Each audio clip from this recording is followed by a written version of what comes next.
got it locked on Roadium Radio.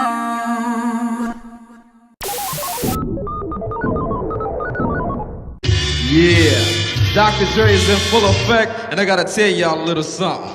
Eazy-E is down with us. MC Ring, you know he's down with us. DJ Yella is down with us. Arabian Prince, you know he's down with us. Tony A the Wizard is down with us. JJ Fag is down with us. Timmy T, you know he's down with us. DJ Pooh, boy, he's down with us. Toddy B and Spade, they're down with us. My boy Ice Cube, you know he's down with us. I like to mention, so pay attention to where I'm from, Compton, but the tapes are from the Roadium. My name is Dre, listen while I play. And by the way, I'm also down with NWA. Yo, Steve at the Roadium is down with us. Slanging funky tapes, it is a must. We're number one. Tony A. Tony A. When you're ready, go. Welcome back, everybody, to Roadium Radio, episode 95. And before I introduce my special guest, just a few minor announcements. Once again, for those of you that are still asking me, can we still order the hard copies? Yes, the hard copies, the mixtapes, the 4 that Dre did, the 4 that I did are still available. Also, the High C album is also still available. So those of you that are interested on hard copies, you guys will be DMing me and inboxing me. So yes, they're still available. Other than that, I want to thank everybody that has subscribed and that has tuned in to Freaky Tales.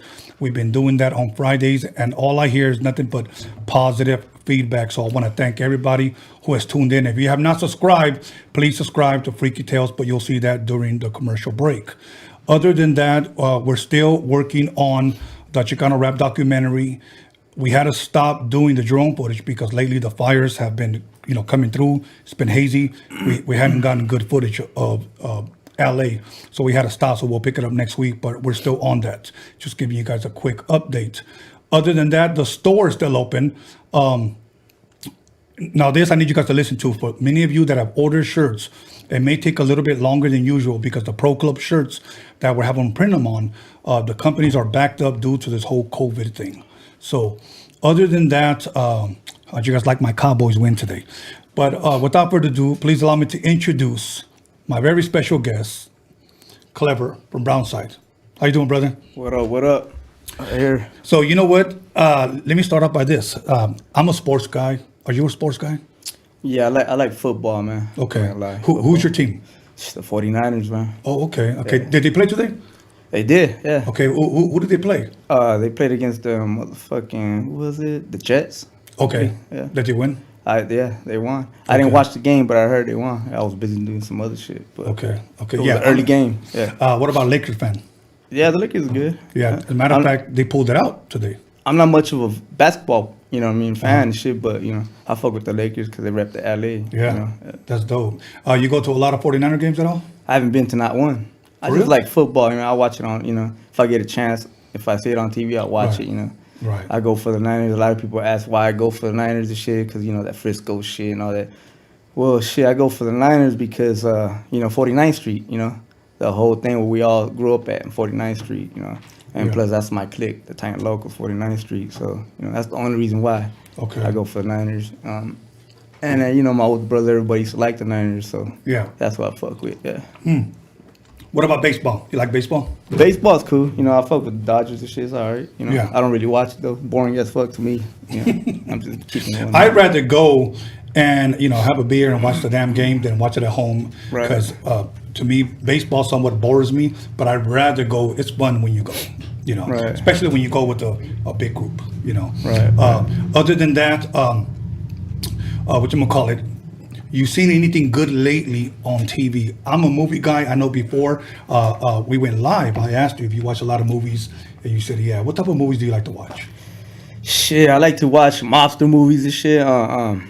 Some good movies, like real shit. I don't like to see that fake fucking Marvel bullshit, the Spider-Man shit. The shit that you're gonna know the ending to, Right. I don't like those kind of movies. I like those real gangster movies, though. I'm not talking about blood in, blood out and shit like that. I'm talking about like that, the bank robbery shit, or real stories and shit. Okay. That's what I fuck with. I mean, I know through this whole pandemic, we haven't been able to go to the movies. We haven't been able to do a lot of shit. So a lot of people have been able to stay home, catch up, watch Netflix, Amazon, or whatever. You watch anything lately interesting on TV lately that possibly you can recommend? Shit, I like me. I fuck with a lot of war shit, like Vietnam movies, Okay. World War II movies and shit, and documentaries, and I be fucking with that a lot. Yeah, they could see a lot of those movies that they haven't seen on Netflix and all that shit on that shit called what the fuck is it called? Tubi. Okay. It's a free app. You can watch a gang of movies you never seen on Netflix, HBO, and all that shit. And I say that because I went through all that shit during that quarantine bullshit, Yeah. I went through all that movies on Netflix and, anything on prime time and shit, but Tubi got all kinds of shit. You guys gotta fuck with Tubi. Dope, Tubi's dope.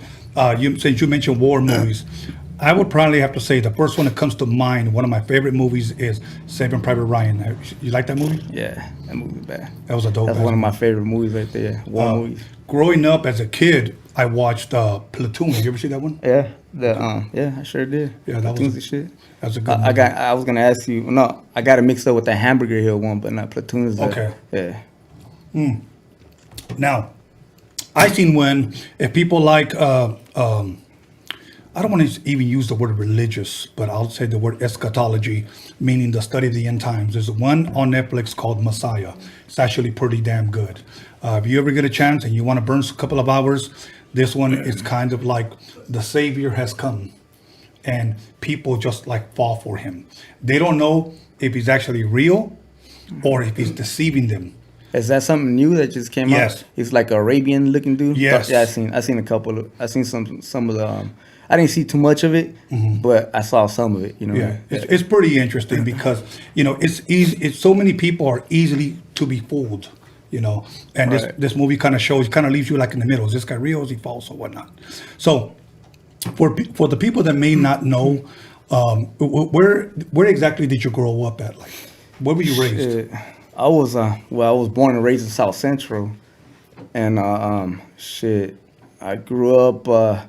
My childhood was crazy, man. I grew up in South Central, and then my big brother, Beaver, which you guys know him by Toker. We'll get into that in a little bit, but he was a hustler, man. Besides a gangbanger, he was a hustler, man. So with him being a hustler, he moved out to the IE, to San Bernardino. And like I said, I mean, where can we start? You know what I mean? Yeah. So I was a little ass kid in South Central. I don't remember too much of that. I remember everything in the IE. Okay. When we moved out there, that's when I started. Well, as a kid, I knew there were gangsters and shit, growing up. But that's when we moved to San Bernardino. That's when I really knew the shootings and the fucking killings and all that crazy shit. So my childhood life was not like everyone else's. I'm sure there's a lot of fools out there who grew up like I did, but I grew up seeing my brothers and his homies and shit just straight fucking, doing what everyone talks about and shit, Yeah. what gangbangers do and shit. But growing up, I want to say is San Bernardino and then Riverside, and then from Riverside we ended up back in South Central. And then from South Central to Huntington Park. That's where I went to high school and all that shit. Oh, no shit. Okay. So in IE, safe to say that's where you attended elementary and junior high or middle school? And what? In LA, you said? No, in IE. No, in IE, I went to elementary. I went to I want to say first, second, and up to almost to the third grade over there.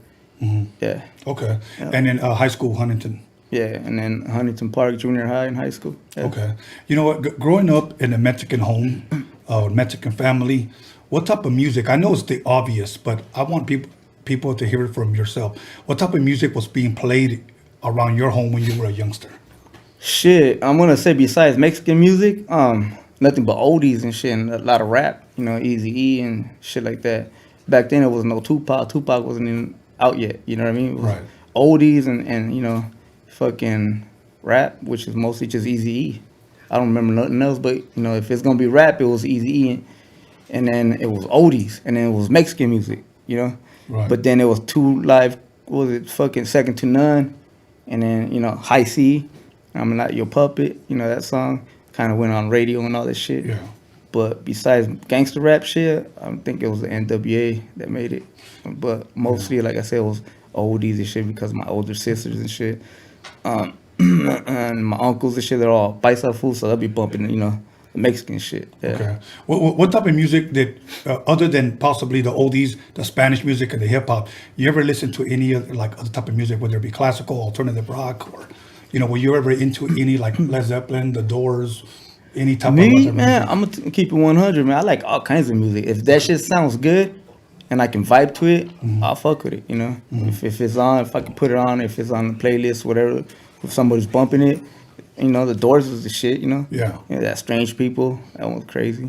Yeah. It's just, you know, what he talks about, you know? Yeah. But I fuck with any kind of music. I don't, you know, if it's good, if you listen to it, if it's vibeable, I'll fuck with it, you know? Yeah. That's the type of shit that I like. I love the Doors. I'm a huge Doors fan. I like Led Zeppelin. I'll listen to like Ozzy Osbourne, Black Sabbath, Right. whatever. As long as it's dope, I like it, you know. Right.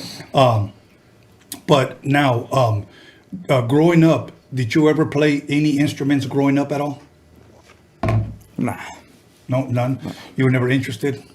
It just didn't catch your attention. Because you know, Yeah. in school sometimes they make us play instruments, Right. but nothing ever caught your attention. I mean, one time they tried to make me play the punk ass violin and shit, but that shit wasn't gonna happen. But I like the way you said it, a punk ass violin. I mean, yeah, I remember that and I remember I called it the punk ass violin because I was a little ass kid, and I remember you needed to pay some money to get that fucking violin, Yeah. and then I didn't know shit, you know, I was second grader I think, and I remember I asked my brother Tokes and shit. I asked him for some money and shit for that fucking violin shit. He's like, man, you better get the fuck away from me, ask for some bullshit like that punk ass violin. And it stuck to my mind. And I never knew why he said that. I was like, man, what the fuck? But then later on, as I got older, I'm like, man, what the fuck? I was like trying to play violin and shit because my mentality was like theirs already, you know? Right. But I remember that. He told me that shit and I was tripping. I was a little ass kid. I didn't know why he said that. I thought it was something bad. Right. And after that, the next day I went, I didn't want to touch that violin. I thought it was a punk ass violin. Right. You know? Yeah. Well, that's your older brother. Yeah. You know. Now, any sports growing up? No, I didn't join none of that shit, man. I stayed away from. I started hanging out with little bad kids and shit. Didn't like none of that shit, man. And Yeah. You know what? Here in my neighborhood, I tried playing football. I sucked, but I really, really wanted to continue playing football, but I didn't have the right motivation and the right people to coach me. But I wish I could have played more sports, possibly baseball or whatnot. we're talking about sports, so we were playing a lot of football in the street with friends down the block. I remember that. I remember that everybody, all the kids my age, second grader, third grader, they were all playing. It was about 30 of them. So we started playing. You know, we were playing tackle, and then everybody getting fucked up, so we were playing two-hand touch afterwards, football. But yeah, I remember that after schools and shit. Now, were you a smart kid? Were you good in school? Shit. I mean, I had a lot of A's. I'm not gonna lie. You know, Oh, shit. I had a lot of A's and shit. Yeah, and I remember even skipping all the way down to junior high. I would only go because I was ditching a lot. By junior high, I started fucking up, thinking I was, you know, I was already too gangster and shit. Thinking in my mind I didn't want to go to school, so I was just ditching every day. But every time I would go to school and I have a test, I'll ace the shit, and my teacher was like, "What the fuck?" So I remember I got kicked out of junior high school, and I got sent to Nimitz in Maywood, Nimitz Junior High School, and then my teacher noticed that I used to have good grades over there, and he seen that I aced a test one time. He was like, "Man, why you over here fucking up? You smart as fuck, man." He was telling me, not in those words, but you know. And then he made a phone call, and he was talking to the principal about me and all that shit, and then he faxed him over my test scores and all that. Then they sent me back to the school. Like, it was an OT. They kicked me out and they accepted me back to my home school. But then I got kicked out the same day I went back. No shit. Because I was scribing on the desk. I was scribing and she caught me and they kicked me right back out.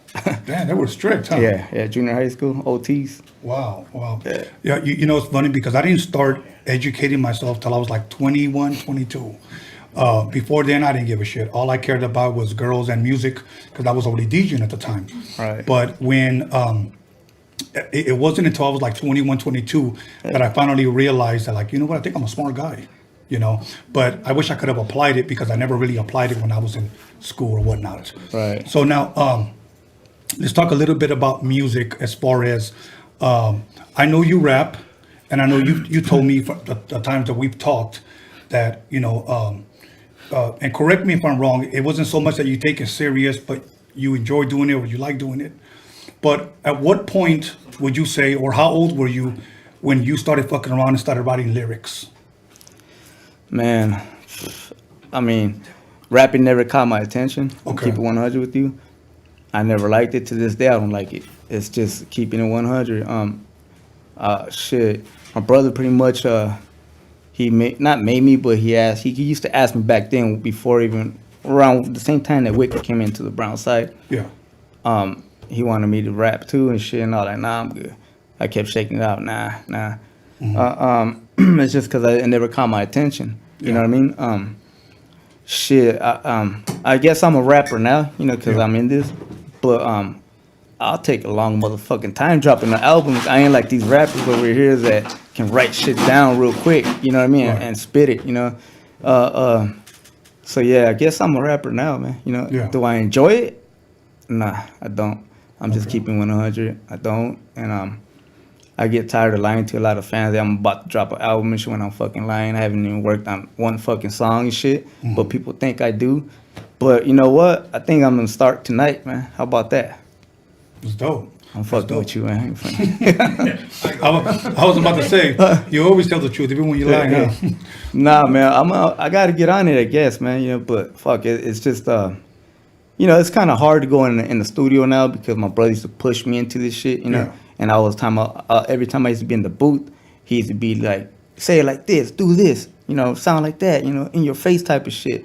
And the last time I was in that studio, and not to sound like a little bitch and shit, but it's like I fucking kind of missed that part in that studio without him there, you know what I mean? And it's like, it was a trip. It was a trip because when I done that Toker Forever song, I was like, damn, shit was crazy. I back into this fucking booth, you know what I mean? And it just wasn't the same no more. Yeah.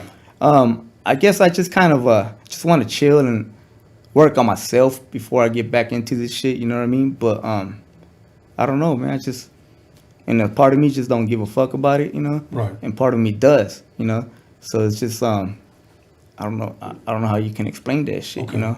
Now, say a fan off the street sees you somewhere and says, you know, I saw an interview where you said you don't really enjoy it. Can you kind of explain why you don't enjoy it? Is it because you're just not comfortable being a rapper, or is it more because you miss your brother? No, it's just because I'm not a rapper, man. You know, Okay. It's just I think a rapper is like Danger, rest in peace. You know, Yeah. He came in the picture rapping and shit, right, Porks? Like he already knew some bars in his head, and when they brought him over, when my brother, rest in peace, brought him over from junior high school. And I remember that day, my brother asked him shit. He like, my brother, rest in peace, Fayo, told my brother, Tokes, you know, this is the homie Carlos right here. Yeah. You know, he can rap and shit, you know. And during that time, the whole Brownside shit was supposed to be really for my brother Fayo. Yeah. You know what I mean? Right, Pork? In the beginning. And then nobody knew he was gonna pass away a couple of months later. But Yeah. I remember he asked, he told my brothers, Carlos, you know how to rap. And then B was like, when I say B, because that's what we call him, you know, B. Yeah. But, you know, it's Toker to you guys. He asked him, what you got? Let me see you rap. And he started rapping. Boom, boom, boom, boom. About everything that was going on with his scene right there. So that's a rapper. You know what I mean? To me, shit, it'll take me, I don't know, to make one song, it'll take me maybe about 5 days and shit to write down a couple of lyrics and shit. It's just because it's not that it's hard. Anyone can write a rhyme. Right. But motherfuckers would you need to be right on that beat, you need to be right on that, you know, that bar type shit you need to be. And me, I was the type of fool that I'll just do it. Oh well, you know, I don't want a fool to be coaching me right there, you know. And I know you're supposed to be learning every day. If you learn, practice, you know, makes better, I guess. Yeah. I never practice. Every time I go into the booth, and my brother Tokes used to be mad at me because of that. I would never practice. Only time I will go practice is like right there in that booth when I'm I see there. what you're saying. I'll read my lyrics there. Why? I don't fucking know. I don't know why I do that. He would tell me, you better fucking practice. And I'll lie to him, yeah, I'm a practice, but I don't. I'll forget about it or something else will come up, you know? Yeah. Okay. Now, how old were you when you first started going to the studio with your brother? A Toker, rest in peace. Shit, when I think I was there then the first time. I want to say I remember some of the gang related. I remember he we went to the BMG. The BMG in Hollywood. You ever heard of that? Yeah. BMG. And we used to go up to like the 3rd floor. Boom, boom. And then it was a dude in there, and I remember being young as fuck. I was a little ass kid, but I remember all this shit. I was in there during the making of the first album, you know. Okay. Do you remember meeting Eazy-E as well? Yeah, of course. Man. Okay. Of course. About how old were you? It's still same age, same time? Yeah. Okay. I was a little ass kid, but I remember Eazy-E. You know, he was a short dude, skinny, and he used to have 2 big ass bodyguards. He used to be cool. I mean, we used to go eat with my brother and shit. We used to go deep as fuck, and I used to always sit next to Eazy-E for some reason. Every time we used to go eat, me tocaba a mí. You know what I mean? Next to his food, and then they'll be chopping it up with B. They'll be talking about hoes and girls and I don't know what the fuck else. And then I remember I wouldn't be eating. The plate they would order me, it would be a big ass plate, and I would never eat any. Eazy-E would be saying, "Hey, little homie, you gonna eat that, man?" I'm like, "Nah, go ahead, eat it." And he used to grab my food all the time and shit, you know. But Eazy-E, we used to be with him like almost every fucking 2 or 3 days and shit back then. Right. Yeah. About how old were you around that time? I want to say like 9. Fuck. Yeah, like 9, 10. The most 10. Definitely a youngster. Yeah. I think when I first met him, I was like, I want to say 18, 19 years old. Okay, yeah. 1987. That was the Right. first time I met him. And I was introduced to him as Eric. I met him at the swap meet. Right. And they said, they're putting a group together called NWA. And I was like, oh, okay. I didn't even know what the hell that was. You know? Right. I said, okay. I didn't know who he would become, you know. But now, as far as back as you could remember, how old was your brother when he first started rapping, you know? Shit. Was he a teenager or, I mean? Nah, I don't remember him rapping at all. That's what I tripped out on too as I got older. Shit, I think all that rapping shit came to him in the 90s, but as a joke. I remember them listening to, you know, the fools that were rapping already, you know, Light Shade Brown, Kid Frost. No, it wasn't Kid Frost, Light Shade Brown first, and they were like, who the fuck? These fools were trying to act, they were trying to dress gangster. And back then the homies didn't like fools that were dressing gangster, but they weren't living that life, you know. Right. That mentality was back then, and I remember, and this fool was one of them right there too, as a matter of fact. These fools used to put in work, and I'm not gonna lie, they used to put in work, like the major work, and for fools that would come and be on TV or on the radio to dress that gangster shit, but they ain't living that they don't go through what they go through. And this is not, and I think I sit back and think about it, and it's not that these fools are hating on these fools. Right. It's that they don't know the kind of fucking life it takes, the kind of balls it takes to be dressed that way and to rep something. Because these fools out there on the daily risking their lives, going to, you know, taking penitentiary chances and you know, getting shot, whatever, for other motherfuckers that want to come and get that fame, just, you know, just to rap about it but don't live their life. I can understand why fools don't like fools like that. You know what I mean? Of course. So a lot of people think it's about hating. You know, hey, it's just, if you're really out there doing it and you see other fools out here faking doing it, you're gonna be like, what the fuck? You know, straight chumps. Yeah. But yeah, man, that's him. So about in the 90s, that's when he pretty much picked it up. In the 90s, I want to say the 90s, yeah. And it started, you said it started like as a joke? It started as, like, not as a joke, but they were like, what the fuck kind of shit is that? Right, Porks? Yeah, it started as a joke, but then, you know, my brother. But you make something to clean the money. Yeah, Okay. that too. I don't know if you want to say that, you know what I mean? Oh, I didn't quite hear him what he said. Say it a little louder. Let Tony. Brownside started so we could clean our money. Okay. Yeah, All so right. I don't know if you want to say shit No, I like that, don't wanna but say shit like that is going to be on the book. It's going to be Right. some raw shit. But my brother was a gangster, man, before anything. Yeah. You know, he's a smart motherfucker. Like, Yes. one smart fool, but that gangsterness in his mind would never go away. It was just, he had enough fucking money to simply walk away and start another life with another company and shit. But he chose to stay gangster and chose to be around fools like him. Yeah. You know what I mean? Entrepreneur, he was on. Yeah. Yeah, he was a hustler, entrepreneur. And you know, that's one thing that everyone that I've interviewed or just that I've talked to that knew your brother, Right. two things that they always say. That number one, that he was an entrepreneur, he was a businessman. Right. Second, that he looked out and took care of a lot of people. Right. Like he looked out for a lot of people, and that's one thing that a lot of people have continuously said. So it's, you know, which me, I never had a chance, the opportunity to meet him. I knew I would hear Brownside would be at at a studio called Skip Sailors. And people would say, yeah, they're over there. And if I'm correct, I think Tony G was working on the record at the time. And I never made it over there. You know, one of my friends had a group called Folsom.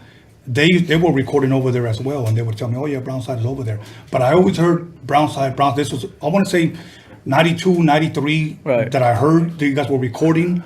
And then, but the record didn't come out till like 4 or 5 years later. It was too gang related. I remember they were having problems because everything was just too gang related. And back then, in those days, nothing that was too raw was out there yet. You know what I mean? Right. And it was that was one of the big problems that happened and shit. Was they were trying to change up a lot of his lyrics, and he didn't want none of that shit to happen. But that's one of the big reasons why it wasn't out right there and then. Yeah. Was that easy, or was that the label behind telling them you need to change some of the It lyrics? wasn't easy, for sure. It wasn't him. I think it was just the label, and you know, like I said, back in the days, you know, if you can remember those fucking commercials, all the music was all about positive shit. Yeah. And even NWA wasn't as raw as Brownside was back then. Yeah. They were having problems coming out with their own shit during that Right. time. But I think they weren't ready yet for the realness to be out there like that.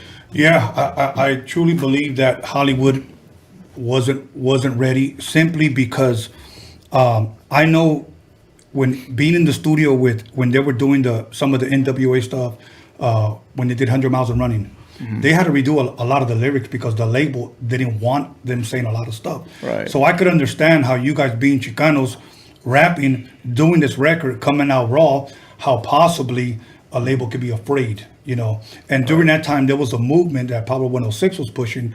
It was called Increase the Peace, Stop the Violence. Right. So to hear possibly lyrics that would have came out would have been against what Hollywood was trying to push at that time. Now, just to ask, some of those lyrics or some of those words that were changed later, what do you have, or do you know anybody that may still have some of that first album music that never possibly came out? I got it all. Okay. I got all that. I got the tape from BMG. Shit, it's crazy how I found that, man. We could get into that now or later. It doesn't matter. But Okay. it was just that was a tape and a video that my brother, once he got out of jail, was trying to find. He couldn't find it. And it's crazy because when he passed away, you know, months later and shit, I decided to go look for it, you know.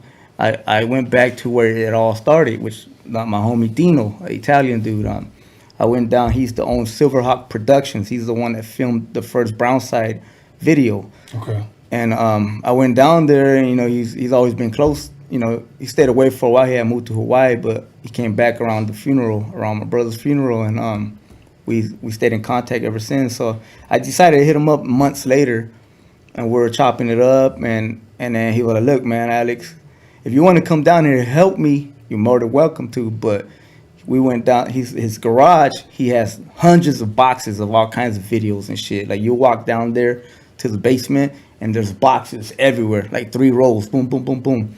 So I said, yeah, man, you know, I'll go. So that conversation right there took me another 3 months to go, you know. So when I finally went, it was crazy because the first box, when I went up there and grabbed that first box, for some reason, I don't know why, I just went to that box. The 3rd row on top, in the middle, in the back, got that box down, and I found the fucking tape in there and the video that he was looking for. Wow. It was crazy. It was some crazy shit, and he was tripping out. And his dad was tripping out. His dad was there, and we were just like, "Wow, that shit was meant to be." I guess, you know what I mean? Yeah. And I found that, and you know, all those lyrics are in there, and a whole bunch of samples that he thought, because the Brownside came up, from my understanding, is when everyone was using those samples, but then around that time everybody was stopping. You couldn't use them anymore. People were getting taxed and shit. You couldn't use samples. So that album that I have there is all with samples. You know what I mean? Every single one. Some cool ass beats. You know, they mixed them up a little bit, but I got it all, man. It's So just it's safe to say that that's the original album. That's the original. The long lost tape. Yeah. Okay. Wow. Okay. We're gonna go ahead and press pause right there. We're gonna take a 10-minute break. We're gonna come back and answer a couple of more questions. You know, but other than that, once again, call somebody, text somebody, slap the shit out of somebody, let them know that Klever is in the motherfucking building. So once again, go get yourself a drink, come back, get your popcorn ready. I got some more questions. It's about to get good. So 10 minutes. Don't fuck around. Welcome to Roadium Radio, and I am your host, Tony A. the Wizard.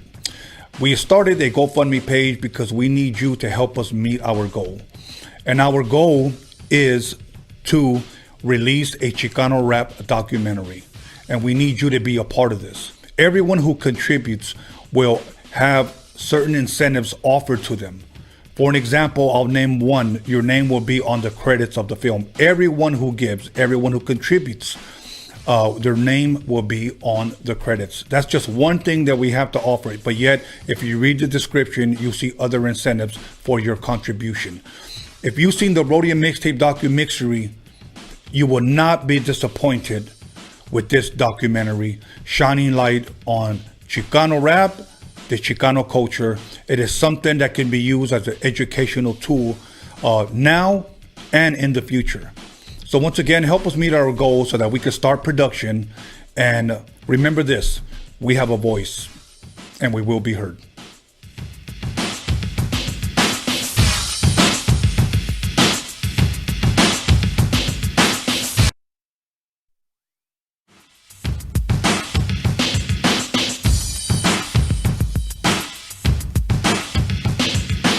What it do is Mr. Little One chilling on Roadium Radio with the one and only Tony A and John motherfucking Elkins, boy.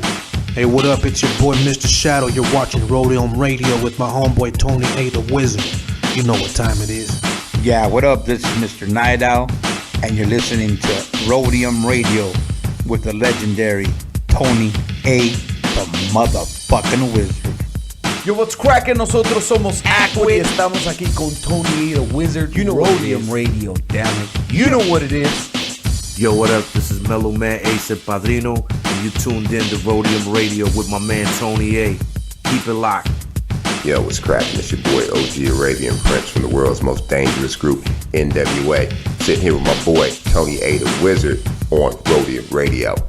What's up, everybody? It's your homegirl Magic Girl, and you are now listening to Roadium Radio with Tony A the Wizard. Yo, what's up? This is Bozo, aka Emiliano. You tune into Roadium Radio on Tony Vision's YouTube channel. Let's get it. What up? It's Mr. Soto. You guys are now in tune to Roadium Radio right here on Tony Vision on YouTube. Yep. Check it out. This is MC Poncho on the MIC. Shout out to Tony A the Wizard, Roadium Radio. You already know. What up? This is DJ Trick, Spanish Fly, and you're watching Tony A on the Roadium Radio Show. Big G, Roadium Radio, Tony A in full effect. Stay tuned, watch, listen. That's how we doing it over here. Yo, what up? I'm out here. This Big Daddy Swoles. I'm jamming with my man, Tony A the Wizard, out here on Roadium Radio. The podcast is off the hook. Check us out. This is DJ Clientele, and you are listening to Roadium Radio with Tony A the Wizard. Yeah, this Baby Bounce here with Tony A the Wizard. You are now tuned in to the Roadium Radio. We do it for the people. You hear me? Mic check. Ernie G from Proper Dos, and I'm listening to Tony A the motherfucking Wizard on Roadium Radio. And if you don't know, you should know. What's up, everybody? This is Soren Baker. I'm the author of the book, The History of Gangster Rap, in stores now worldwide. And you're listening to Roadium Radio, hosted by Tony A. Make sure to check it out. We talk about the Roadium Mixtapes. We're here, Soren Baker, Roadium Radio. Y'all, this is Sweetie Greg, and I'm chilling with Tony the Wizard on Roadium Radio. Hey, this is Swifty Blue. I'm right here at Roadium Radio with Tony A the Wizard. Stay tuned. It's the KAS here live on Roadium Radio with the one and only Tony A the Wizard. What up, y'all? This is Kiki Smooth, the first Mexican rapper out of Compton, rich and ruthless, and you're listening to the Roadium Radio with Tony A, the Grand Wizard, El Mago himself. Hey, Compton's in the house. What's up? It's Quete Yes Guy with my Harbor Ottawa homeboy Tony A the Wizard on Roadium Radio. Yes, Guy. Hey, what's up, gente? It's your homeboy Duende. You're tuned into Roadium Radio with my homeboy Tony A the Wizard. Ya te la sabes, wey. What up? It's your boy Baldachi the Beast, Afro Music, the face of LA, right here at Roadium Radio. Make sure y'all tune in. Your boy Tony A the Wizard. This is Kelvin Anderson, owner of the world famous VIP Records, and you listen to my man Tony A the Wizard on Roadium Radio. Yeah, what up? It's Lil Black, you the brown super baller, and you checking out Roadium Radio with the homeboy Tony A the Wizard. Yo, what's cracking? It's your boy OG Big Wicked, Real Ones Apparel, Orange County. Out here with my boy, Tony A. the Wizard. Roadium Radio. Y'all make sure to peep it. Peace. Que tranza raza, aquí su servidor, Sinful and Pecador. And you listening to Roadium Radio with my boy, Tony A. the Wizard. Check, what's up? It's your boy Capital I Man from the Mexican crew. And you're tuning into Roadium Radio with my boy Tony A. the Wizard. Motherfucker's a legend. Bow! What's up, y'all? This is Chris the Glove, and you're watching the Roadium Radio Show on Tony Vision on YouTube. What's up? This is Mr. D on Roadium Radio, kicking back with the homeboy, Tony A. Yo, this is Fancy the Boss. Tune in on YouTube on Roadium Radio with Tony A. the Wizard. What's up? This is Leah Farsayer, aka the Dragon, the Serpent, the Spear. I'm on Roadium Radio with my boy Tony the Wizard. Hey man, Nick B and Eric B, the Baker Boys in the house, hanging out with Roadium Radio and the one and only Tony the Wizard. Tony the Wizard, aka Kylo Ren, right here on YouTube, Sundays and Wednesdays. Tony Vision, subscribe Tony now. Vision, yeah. Boys, big baby. What's good with it? This is old creep, aka Jay Stompanato. I'm putting it down for Orange County on the Roadium Radio Show by West Coast legend DJ Tony A. We up and out this bitch. What's up with it, dog? It's West Coast Gilly on Roadium Radio with the legend Tony A. the Wizard on Tony Vision. You know what it is, West Coast to the fullest. Believe that. What's up, everybody? This is Stefan Ori. You're listening to Roadium Radio with Tony A. the Wizard.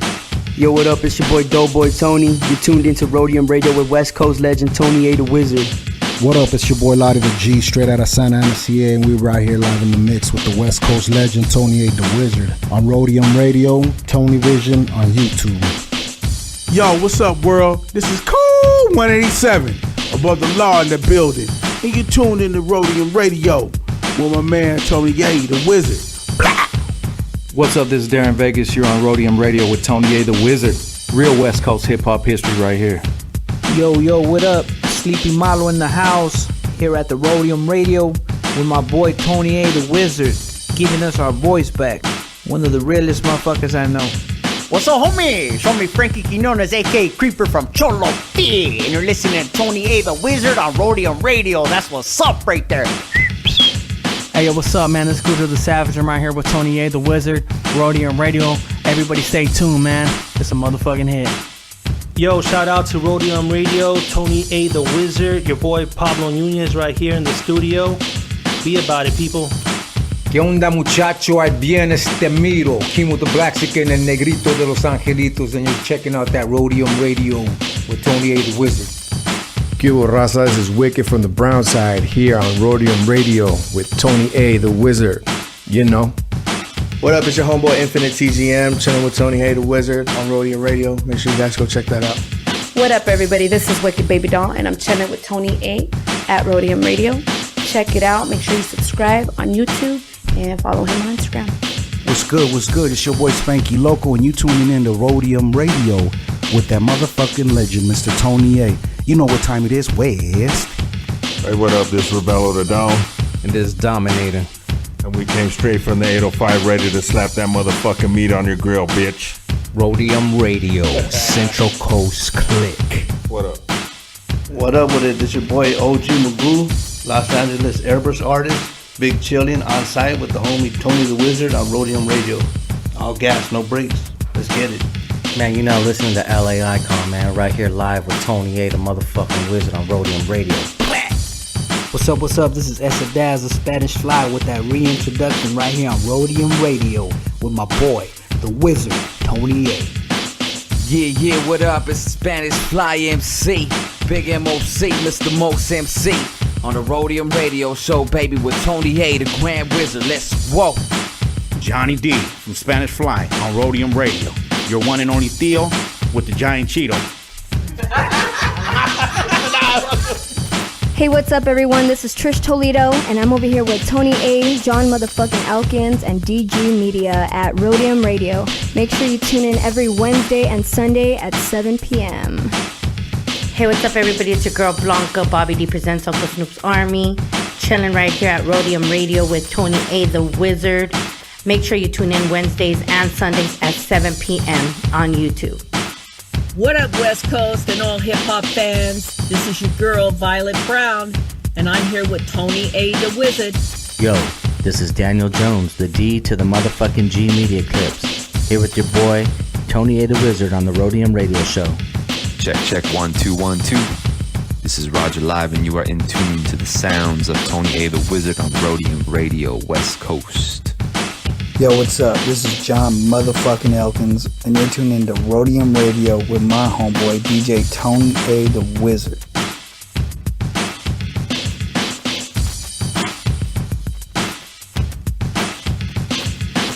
Yo, call somebody, text somebody, slap the shit out of somebody.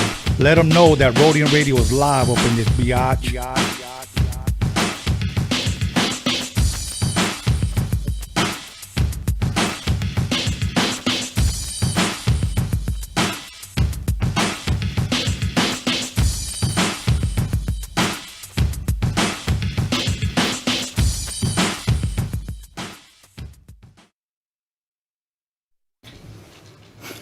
You're back now to Jack Off when it's Tony A. the Wizard with the podcast that slaps your culture fat ass with a fat ass dick. When Roadium Radio's popping, the pennies are dropping. You already know. I got to make a couple of announcements really quick. I'm not going to give the date out yet, but we are going to have a Slow Pain tribute this month. Okay, we're going to bring in people that work with them, that knew him very well, to share their stories and help us honor somebody who is now resting in peace. So now, if you're a fan, family member, or somebody that worked with them and you guys have pictures with Slow Pain, please email it to us at roadiumradio@gmail.com. We're going to make a slideshow and play it when we have our breaks on the day that we pay tribute to Slow Pain. So once again, if you have any pictures with him, okay, please email it to us, scan them, email it to us, and we'll go ahead and make it in the slideshow. We want to do something special for him. You know, we need to look out for ourselves. We're always busy. When somebody else passes away, we're quick to run to them. But when one of our own, we need to support. So other than that, you know what? We're going to go ahead and jump right back into it. I slipped my mind what I was going to say. But Klever, once again, thank you for being here. Are you good with that beer, man? Yeah, I'm good. I'm mellow. Okay. Yeah. I may drink the next 30 minutes. I'm not sure yet. I'm still thinking about it. But other than that, I wanted to ask you something, because who better to ask than the brother of the guy who started it all, okay? How old were you, or if you can recall, when you first met Danger from Brownside Group? Yeah, this was, I want to say, I think I was 7 years old when I met Danger. I met her over in Riverside. My brother Feo, rest in peace, he was in the 7th grade, I think, when he met Danger in Riverside. This was after we moved from LA to the IE, from San Bernardino, when we moved to Riverside, and that's when we bought a house there. My brother bought my mama a house right there, and we started going to school there. So I remember my brother bringing a Danger home one time, and like I said, he during that time they started the my brother was in the works starting the Brownside, and he brought Danger one time. He said he knows how to rap. It's a crazy story how he met Danger. You know what I mean? How my brother met Danger.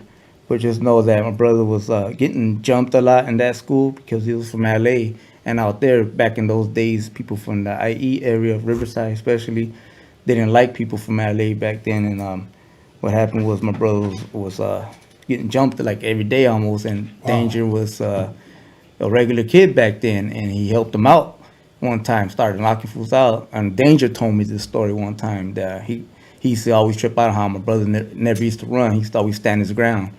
And Danger, he used to admire that shit from my brother and shit. So one time he jumped up when they were jumping my brother, and he started boxing with those fools too and shit. So they became best friends after that. So I met him around that time when he was in the 7th grade. I was like 7 years old. And after my brother passed away, Feo, years later, Danger took his place. When we moved to Huntington Park, that's when Danger, my brother brought Danger because he wanted Danger. Danger was a fuck up. He was a gangbanger, knucklehead ass fuck up. So my brother kind of pulled him away because he was like, I want this fool to be that rapper fool from the Brownside. You know what I mean? And if I don't pull this fool away from the IE, because we have a clique out there in San Bernardino. You know, that's where these knucklehead ass fools are from. And these fools were straight fucking running the muck over there, all over newspapers and all that shit. They were just murking fools left and right. Because, you know, it's another story. But he brought Danger with us, and it kind of took my brother Faye's place, because he would tell Danger, look, while we get this Brownside shit jumping, I want you to live right here with my brothers and them. My mom, he bought another house in Huntington Park, and he made the garage into a room. And a badass one with arcades and all that shit. And my brother, you know, that was my mom's house. And Danger used to live there with her. He was like our brother. Yeah. So it's crazy because right there in Huntington Park, you know, he was that dude that, and I remember this one time when I was in the 7th grade, I was already trying to dress gangster and shit. And I remember some little gangster fools jumped out the bus when I got out of school. I was walking, going home, and then these little fools of knuckleheads hitting everybody up, banging on everybody, bing, bing, bing, bing. And I seen them, I'm like, oh shit. So I already knew they were gonna bang on me, and I wasn't, you know, I was a kid. And they rushed me, like, where you from? Where you from? And then I was like, what do you mean where I'm from? I was a little kid. I was kind of scared, I ain't gonna lie, because I was two big fools and a little ass fool. But I wasn't banging at all. I was just a little kid trying to fucking be a gangster and shit. But I was from a little tagging crew that Danger had started for us back then called DAY. And that was down ass youngsters. Yeah. So, yeah. So I said that shit, and they're like, well, fuck DAY. And they started beating me up. Bing, bing, bing, bing, bing. So I ran home, and I told Danger I just got beat up, and Danger was knocked out. And this is a memory I'll never forget, because I remember that's how I knew Danger was just there for me and my brother, my little brother. I told him I just got jumped. I was mad. I had a little falling eye. He like, what? He jumped up. He was asleep. He had a Glock, I think. Clicked it back. Where they at? So, all right, let's roll. We ran over there. He threw on the chuck with no shirt on and shit. He ran over with the Glock. We ran to the corner. They were gone. So I remember, damn, they forgot my back. You know what I mean? Yeah. I was a little ass kid, but I remember he was knocked out, snoring in the back, out, because he was smoking a lot of chronic and shit. And when I told him that, he jumped up. Like, what? Who? What the fuck? Where they at? He jumped up real quick, got his gun, clicked it back. We ran over there. And I remember that shit I always remember about that shit, you know, that's how much love Danger had for us. Or he was like my brother and shit, you know. Yeah, I met him young, man. He became part of our family because when my brother passed away, he took his place, you know. And then when it was time for him to go to the studio with Tokes, they'll take off, you know. Yeah. But then he'll drop them back off and back to the same old shit. We'll be in the block. He started the clique we have in HP right now, right, Lubo? Yeah. And we used to be in the block right there, and he used to be right there, the biggest one, tallest one and shit. And we're all little kids. He used to fuck with us, man. It was like fucking 20 of us, little ass kids and shit. He'd be like, where's that fool Wimpy at? He didn't come out. Check court tomorrow for that fool. He ain't kicking it. And we used to check court him, you know, because it was just a game for him, but for us, it was like a school. Right. You know what I mean? And we used to fuck around. It was a cool time. Okay. Danger. Yeah. You know what? Out of respect, it almost even bothers me to even ask this, but I want to ask for the public's sake. Where were you when you found out that he had deceased? Like, how did you find out? I remember I was there in Huntington Park, and he had already fucking left. He wasn't there living with us no more. It was barely, I want to say, like maybe like 3 months later, he went back to San Bernardino, because that's where his clique is from, you know, in the IE. And because, see, Eastside Tres it's in LA and San Bernardino. Okay. You know, and his clique, that's where he was at. That's where his tight homies was at. That's where all the hoes he knew were at, and that was his spot. He was known for over there. Yeah. Like the enemies back then knew who he was. They knew who all the homies were. Yeah. But he was back there. He had already left the house. He was just kind of getting frustrated of the Brownside shit taking too long to come up, you know, because he wanted to make money. Right. You know, so he started hustling out there, and he started fucking up again, you know. And I remember I was at the house, and I remember someone called and said Danger just died. They just found out he got killed out there. And I remember that shit hit me like a pound of bricks and shit, you know, because I felt like I lost a brother that day. My little brother, little David and shit, he started crying. My tears started coming out and shit, you know. Yeah. And yeah, that shit, I remember I was in Huntington Park, you know, it was maybe around, I want to say like 10 o'clock at nighttime when we had that phone call. Okay. Yeah. Okay. Now, switching gears up a little bit, your story when you first met Wicked. Mm-hmm. You know, can you share that with us? How old were you at the time when you met him? Wicked, I think I was, because he came, like, Wicked came afterwards when they were already getting the Brownside shit going. But since we kept losing people that was supposed to be part of the Brownside, my brother wanted to bring in more people, you know. And he came in, and when we were in Riverside, I was like in the 8th grade when he came in. I was in the 8th grade, and I remember him pulling up. And I remember at my mom's house, my brother used to always have lowriders. He had a gang of cars. You know? He had a fucking 61, a white with baby blue, like he was saying. Yeah. And then he had a 63. He used to call it a sexy 3. 64. He had one of Eazy-E's cars there. That Eazy-E used to leave it right there. He had sold it to Eazy-E, but then Eazy-E was like brought it back one time and said, "Hold it right here," because I think Eazy-E had a little hoe. He was fucking in Huntington Park. He had a Mexican little girl from back then. But that car right there. Remember one time we took off on that shit, Lubo? Yeah, we took off around the block in Eazy-E's car and shit. I used to always jump on my brother's lowriders and shit and hit switches. But anyways, yeah, and then afterwards he was like, "Who the fuck fucked up my bumper?" Because I used to hit the switches, but didn't know to lift the back up. So when I used to lift it up, man, to fuck the back up. So he was like, "Oh shit." Yeah, so I was like, "Fuck." I used to always. And it's important that you share these stories because let's be honest, who else can share these type of stories? No, yeah. I used to get my ass whipped. My brother used to fuck me up. I ain't gonna lie, he's fucked me up because I used to do dumb shit, you know. Yeah, I met Wicked. I remember him pulling up. I think it was him and one of his homies, if I'm not mistaken. But I remember my homies were deep right there. They were deep. A lot of homies from SB were right there, and in Huntington Park. And I remember he pulled up, and all the homies, "Who the fuck is that?" And they're like, "Oh, hey, I'm looking for I think he said Toker. I don't know if she said Beaver. I forgot, but then they called my brother, and he came on. That's what I remember. I remember they were chopping it up, but I didn't know that he was gonna be part of the Brownside yet. You know, I didn't know none of that shit. You know, so I just remember that he pulled up and they were chopping it up. He jumped in the car with him and shit, and they were listening to some music. And then afterwards, he started coming around a lot more. Okay. You know? Correct me if I'm wrong. You had said that your brother was trying to add more members to the Brownside. Was it more than just Toker, Danger, and Wicked? Yes, it was. My brother Fayo, rest in peace. You know, the homie Boxer, rest in peace. And of course, Danger, rest in peace. Right. But Boxer was the homie's brother here, because he was like my brother's right hand man around that time. He was always there with him. Boom, boom, boom, boom, boom. He was in every single Brownside cover. I think a couple of them, right? All of them. And Boxer was just that dude. He was a smart dude. My brother used to like him because he had a good head on his shoulder and shit. You know, he was like obviously a member because he was there all. You know, I don't know if he was gonna become a rapper. Was he gonna rap or what? No, he wasn't gonna rap. He just was that guy. Yeah, he That's was why just. He made the song "Standing by My Graveside" for Boxer. Yeah, for the homie Boxer, but you know, he was just part of that crew. Brownside, I used to have a jacket on or a shirt and shit, but. And then I'm thinking, I'm not sure, but I'm thinking that's probably why he probably wanted more people in, or one of my sisters that had met Wicked and told him, "I got this guy that knows how to rap," you know, and my brother's just that type of dude that if my sister or somebody from the family say, "I know this guy," he'll try to help him out. I don't know if that's the reason why. I don't know if because the members were getting short, people were getting locked up or dying. Don't know. But all I know is that's when I met Wicked, you know, and he's a good rapper. Yeah. You know, he's got a good voice and he flows, and that's the homie right there, you know. Yeah. And I got a lot of respect for that guy.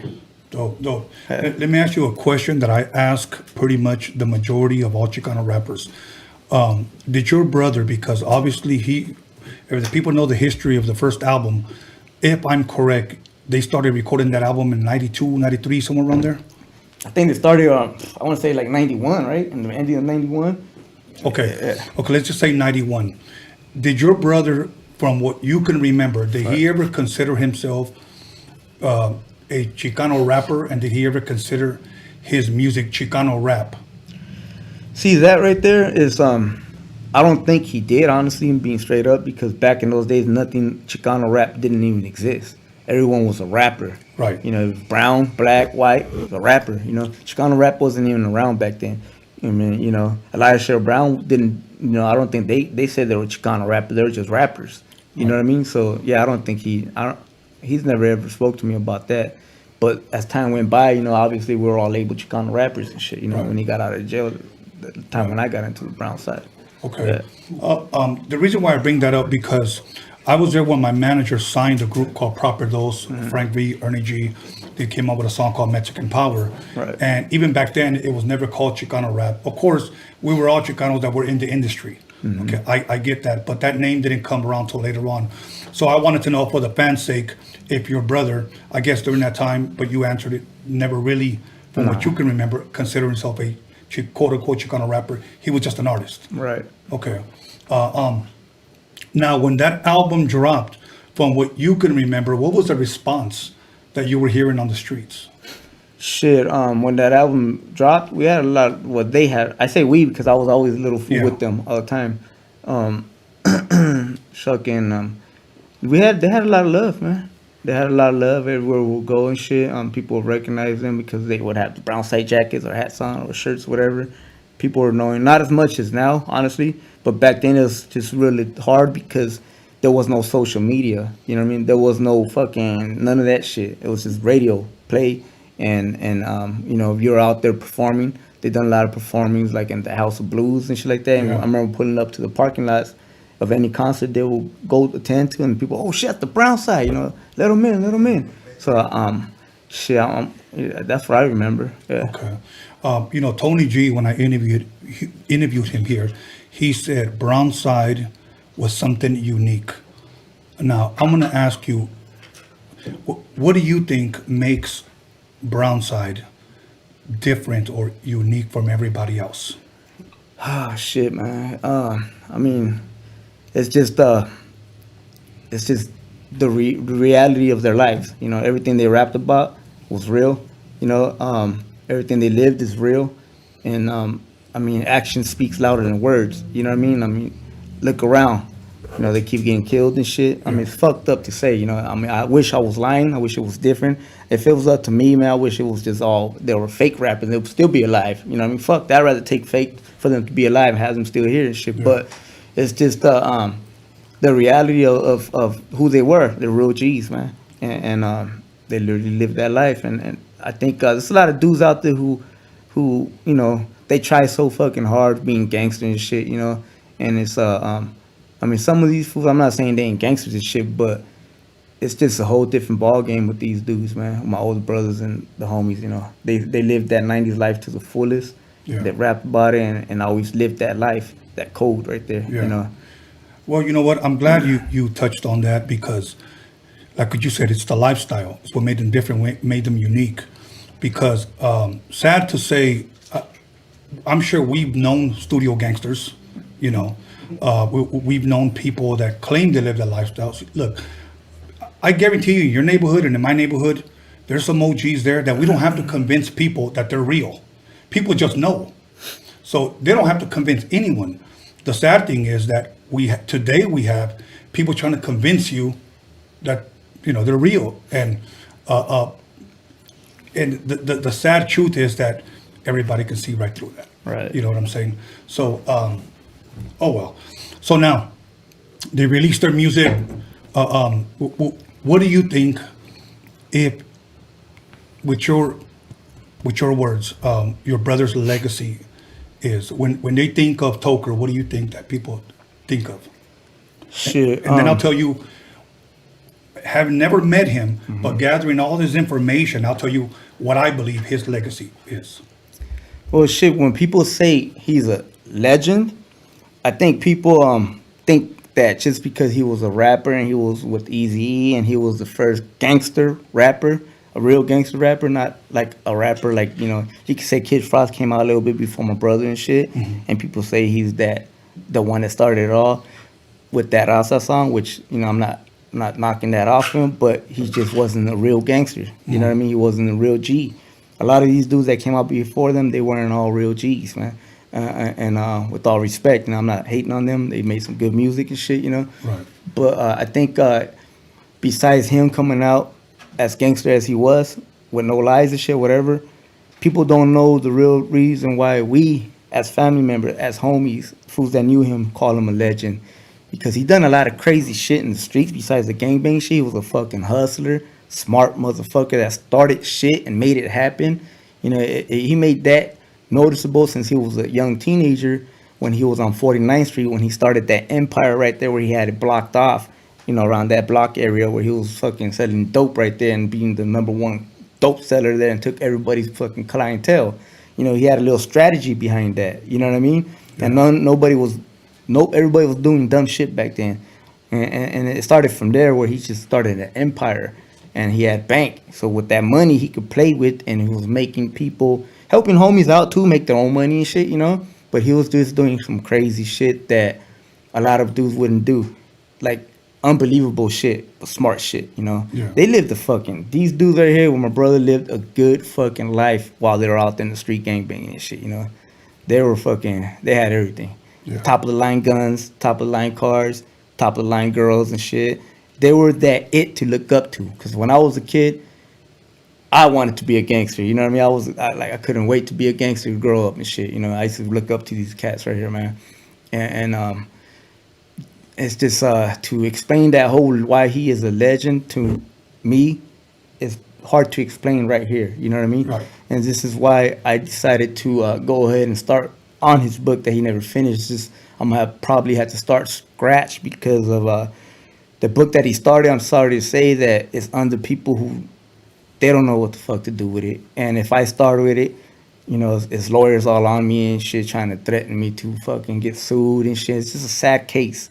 I don't even want, you know, it's just I want to let my brother rest in peace. But I know every single thing he wanted to put on that book that no one knows. You know what I mean? No one can write that book without me. And I'm not trying to fucking just say they can't do it because I ain't part of it. No, fuck all that. It's just 100% truth.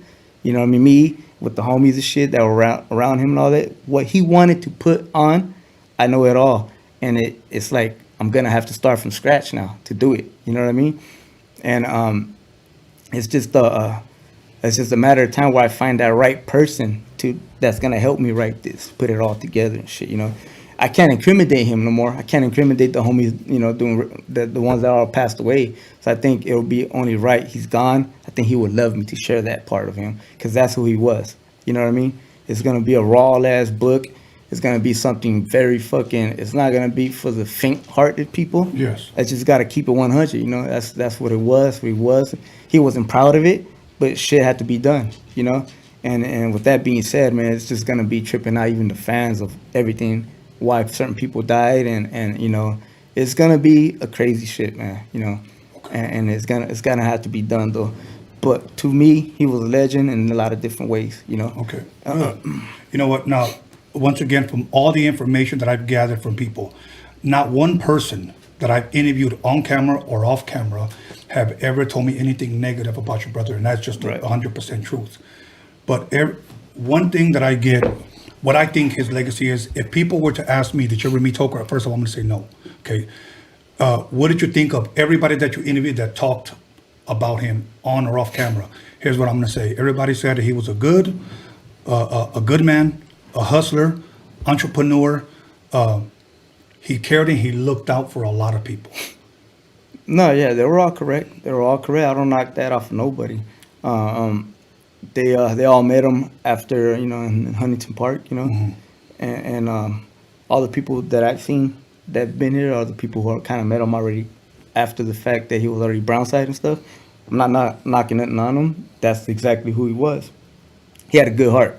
Besides him, you know, having that gangster mentality, he would help people out, you know. Yeah. You break them off. You know, he had the money to do it, you know. Yeah. And yeah, I mean, it's 100% what everyone said. What everyone said. I don't think haters will talk shit, you know, but. Well, I haven't met, honestly, unless they just weren't true to me, but I haven't met one hater that said anything negative about him. Now, I know you mentioned the book, and then a while back you had mentioned, if I'm correct, a documentary. Right. Is that in the works? Is that something you're just thinking about? Is it something you're just kicking around in your head? Or the thing with me is sometimes I could be a careless motherfucker, man. And what I mean by that is, and I gotta stop that shit because that's just being selfish. There's a lot of fans who've been waiting for me to drop a lot of shit. Right. I start on shit and then I say, I let a day, 2 days go by and I forget about it, and another day goes by, another day goes by. I started a gang of shit, but I just stopped fucking with it. And then after my brother passed away and shit, it kind of fucked me up in a lot of ways. Yeah. Where I just don't trust a lot of individuals no more. That's the reason why I broke out that circle too, because it's a lot more, you know. I don't even want to get into that shit, you know, but I just don't trust none of these motherfuckers no more out here. They don't make people like they used to no more, and shit. I have a lot of shit that I should have dropped by then, but I'm gonna just keep that shit locked away until I'm ready to drop some of that shit, you know. Okay. But shit, yeah, the documentary. What stopped me on that was the fucking virus bullshit. That's what stopped me. I was full force on that shit, going full force, and boom, that shit happened, and brick wall. I stopped. So now I'm here. Yeah, know? the pandemic. Yeah. It blocked a lot of things. You know, I had interviewed Pablito here, okay? Mm-hmm. And I know Pablito was talking about a possible documentary about Toker, the Brownside, etc. He was telling me he had rights. Is that the same documentary that you're talking about? No. Well, kind of in the way, you know, I was already thinking about this shit, you know, way before that, way before all that. Even as soon as my brother passed away, some dudes got at me and they're like, hey, you should do this, this, and that. It was a good idea. You know, Pablito's got some good ideas too. Mm-hmm. We chopped it up about it. It's just right now, I don't know. Everyone wants to do everything. You know, everyone's doing their own shit right now. But it's kind of hard to do shit because, you know, those individuals will fucking start putting out the lawyer shit on you. You know what I mean? And it's kind of hard to keep pushing forward. So I think that's a lot of the reason why a lot of shit hasn't been done. Yeah. You know what I mean? You know, I directed my first documentary on a Japanese vendor from the city of Whittier who used to sell music at the Roadium swap meets. That's why we call this Roadium Radio. It's dedicated to him. I took a break from music from 2007 to 2017. The only reason why I came back, because I wanted to do a documentary. Now, I'll be real with you. I never directed a documentary before. I set out to do a 45-minute documentary, turned out to be 3 hours. But the first thing I did, I approached his wife because he had passed away. She allowed me to speak at his funeral. And I mean, I'm 52 years old now, so I've been on that man for over 40 years, you know. And so I asked her, with all due respect, would you allow me to do a documentary about his life? And at first she said no. That's what she said. And then she came back and said, wait, only if you do not talk about his personal life as far as his marriage, his kids and stuff like that. If you could just talk about Steve, the swamp meat vendor who knew Dr. Dre, who knew Eazy-E and all that stuff, you can go ahead. Right. So I went full force. So I asked permission so that I wouldn't have to face possibly lawyers coming after me or people threatening me. Yeah, I get you. In this situation, man, I don't even think that would work. I understand. I'm not even gonna get into that. You know what I mean? I understand. It's just all bad, and I just want to let my brother rest in peace on that. Yeah. You know, but it's just all bad, man. It's kind of like what happened when Eazy-E passed away. Right. You know what I mean? Same shit, man. It's just okay. Yeah. One last question before we go to break, and I know that fans are probably dying to know, but it might be a legal thing as well. Yeah. I know you having the original first album of the Brownside with the samples and everything. Even though I may already know the answer, but I'm asking for the fans' sake. Is there ever a possibility of you ever releasing that original? Yeah, there is, man. There's a big possibility.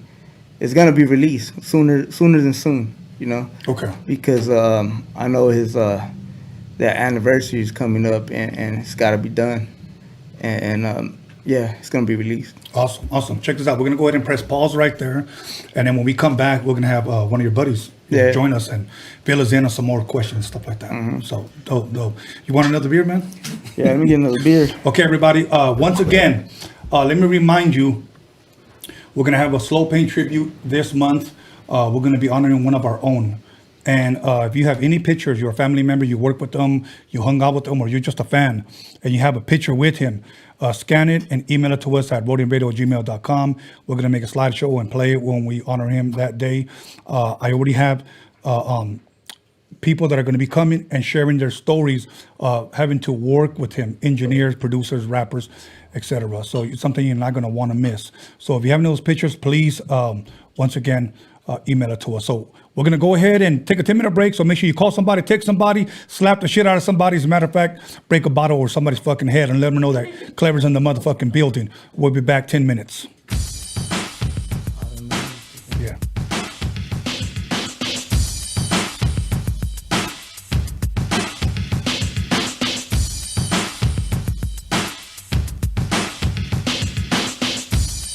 Up, it's Bella. I'm here on Roadium Radio with my boy Tony A. the Wizard. Stay tuned. Yo, it's Ray Monique on Roadium Radio with Tony A, the motherfucking wizard. Tune in and subscribe. What's going on, everybody? This is Big Rich G here at Roadium Radio with Tony A. You guys got to check this out, man. Don't miss out. Tune in. It's your boy Producer A here at Roadium Radio. It's your boy Tony A. Make sure y'all subscribe every Sunday, Wednesday, 7 p.m. with the dopest podcast popping in the motherfucking West Coast. Make sure y'all subscribe. Peace. Yeah, this is Pablito here at Roadium Radio. I'm here with Tony A, the Wizard. Tune in. What's cracking? It's your boy Noel G in the house, aka Hector. You guys know what time it is, right here with the Roadium Radio Show, hosted by your boy Tony A, the Wizard. Keep listening. We got something good for you. What's good, beautiful ladies? It's your boy MC Magic, Tony A, the Wizard. You already know. Roadium Radio Show. Turn it up. Yo, what's hood good with y'all? This your boy Big Prodigy from the legendary South Central Cartel, and I'm over here chilling with my homeboy Tony A, the Wizard on the Roadium Radio Show. Make sure y'all like, share, and subscribe to the page on YouTube. And by the way, check out that interview with yours truly. You dig? Wes. What's up, guys? This is Mayito. You're watching Roadium Radio with Tony A, the Wizard. Hey, what's up, everybody? This is Little Silent from BOTG, the voice of the ghetto, man. Tune in every Sunday and Wednesday to Roadium Radio. You already know, hosted by the legend himself, Tony A, the Wizard, man. Just don't miss out, man. That should be active out here. What's up, everyone? This is Antonio Pelayo. I'm here at Roadium Radio with Tony A, the Wizard. Make sure to subscribe. Yo, what's up, everybody? LA Baseball Head here, also known as LAFC Soccer Head, chilling on Roadium Radio with my homeboy, Tony A, the Wizard. What it do? DJ Joe Cooley. You chilling with me, DJ Tony A, the Wizard, and Roadium Radio. You heard me? What up, everyone? This is Solita. Tune into Roadium Radio, hosted by Tony A, the Wizard. What up? Susie Q in the motherfucking building. I'm here chilling with Tony A, the motherfucking Wizard. Roadium Radio, YouTube. You guys check it out. Subscribe. Spank it easy. Yo, this is Shady Boy right here with Tony A, the Wizard on Roadium Radio. What's poppin' with it, family? It's your boy Jokes Loves Life, and you are now tuned in to Roadium Radio with the one and only Tony A, the motherfucking Wizard. That's right, love life, y'all. This your boy Weeto Trees, Roadium Radio in the house, Tony A, the Wizard. What's up? What's up? This is your boy Panther on Roadium Radio. Tune in with your boy Tony A, the Wizard, and make sure you hit that subscribe button. Yeah. This is Murray Brumfield, aka Mexicali Slim, Familia Records, and you rolling with Roadium Radio with Tony A. Yo, what up? It's your boy DJ Kazam. We're right here live, Roadium Radio with my boy Tony A, the Wizard. That's what's up. Ooh. What's up, you guys? It's your girl Mariah Avila. I'm here on Roadium Radio with Tony the Wizard. Please subscribe, like, and comment. Yo, it's cracking. It's your homeboy, Mr. Motherfucking Junebug. And you just tuned in to Roadium Radio with Tony A, the motherfucking Wizard. And don't forget, subscribe to the channel. You know. Juvale Raza, it's your homeboy Hypnotic right here in Roadium Radio with Tony A, the Wizard. Make sure you subscribe, like, and do all that. Don't forget to comment. Much love. Yo, this is Grincho Brown on Roadium Radio with Tony A, the Wizard. Keeping this shit popping, all West Coast, all love. Shout out to my Raza, we getting it. Hey, look, this is Chunks, the San Diego All-Star, and you are now tuned in to Roadium Radio right here with Tony A, the Wizard. Tap in. Oh man, we right here live on the Roadium Radio with the homie Tony A, Royalty, Low Profile Records. Oh man. What's up? It's your girl Carolyn Rodriguez here at Roadium Radio. Make sure you tune in every Wednesday and Sunday to Tony A, the Wizard. What's up, y'all? This is DJ Tony G. You're listening to Roadium Radio with the homeboy Tony A, the Wizard. Roadium Radio. Yo, what's cracking? It's 2Max with Mexican descent, visionary shapeshifters, Good Life Project, Blowed, LA Underground Hip Hop. You're tuned in to Roadium Radio with Tony A, the Wizard on Wednesdays and Sundays. LA Hip Hop will save the world. Ooh, ooh. All right, what up? It's your boy King Cash right here at Roadium Radio with the homie Tony A, the Wizard. Make sure you guys subscribe. Yo, what up? It's your boy Trouble P here at Roadium Radio with your boy Tony A, the Wizard. Make sure y'all subscribe and tune in. West Coast. Yo, what it do? This your boy, Big Havoc. One Hood Admiral, South Central Cartel General, and you're tuned in to Roadium Radio with my boy, Tony A, the Wizard. Stay locked in. Hello everybody, this is Rocky Padilla. And you're listening to Roadium Radio with Tony A, the Wizard. Hey, what's up, my people? Hey, Trouble Kid right here, you know, in the house. Shout out to Tony A, the Wizard, and shout out Roadium Radio. Much love. Thank you for having me. What up, world? It's YQ, Young Quicks, and right now you're listening to the OG, Tony A, the Wizard, on Roadium Radio. Make sure to keep it locked, subscribe, comment, hate. It don't matter, man. We get into it. 805 stand up. Hey, what up? It's your boy Mark Cruz. You're now tuned in to Roadium Radio with Tony A, the Wizard, the Legend. Tap in. What's happening, everybody? It's your boy Queenie. You're tuned into Roadium Radio. Check my man Tony A, the Wizard, every Wednesday and Sunday. Stay tuned. Comment, like, subscribe, all that good stuff. You know what it is. What's up, pimpin'? It's your boy Johnny Boy, aka Mr. Las Vegas, at Roadium Radio with your boy Tony A, the Wizard. Yes, catch us every Wednesday and Sunday. Yeah. Hey y'all, this is Elvia Cadena here at Roadium Radio with motherfucking Tony A, the Wizard. Make sure you guys subscribe, like, and share. Hey, what's up, everybody? This is Sarah S. I'm here live at Roadium Radio with Tony A, the Wizard.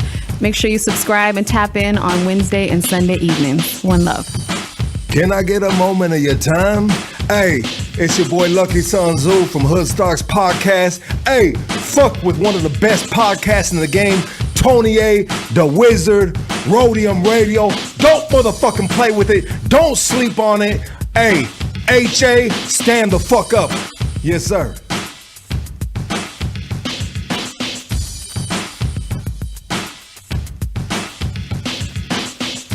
Yo, call somebody, text somebody, slap the shit out of somebody. Let them know that Roadium Radio is live up in this biatch.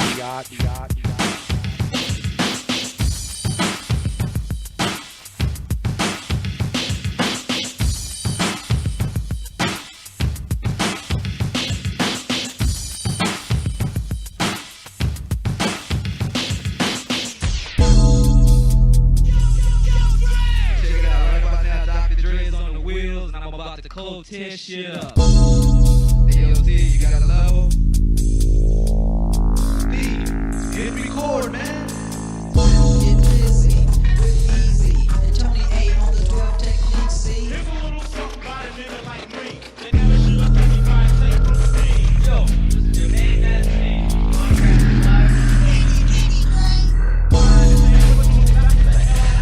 You don't like Tony A or fuck.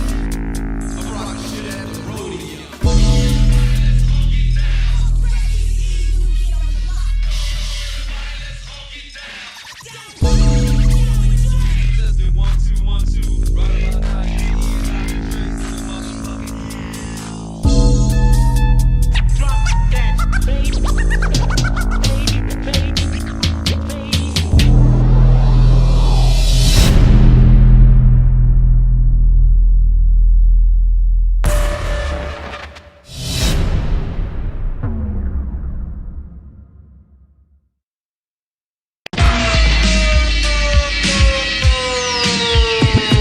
Ice Cube getting dumb at the Roadium with the funky drum, and you know my man Steve can get some. With a fool like Tony A when he plays stupid dope shit by WA. You wanna spray? Dumb motherfuckers, no doubt. And sucker DJ, get the fuck out. Tony A. What did you say your name was? What did you say your name? Tony A. I have won 1 million battles. Lights, cameras, action sound. Give me that mic, I'm about to go down. Thinking of a master plan.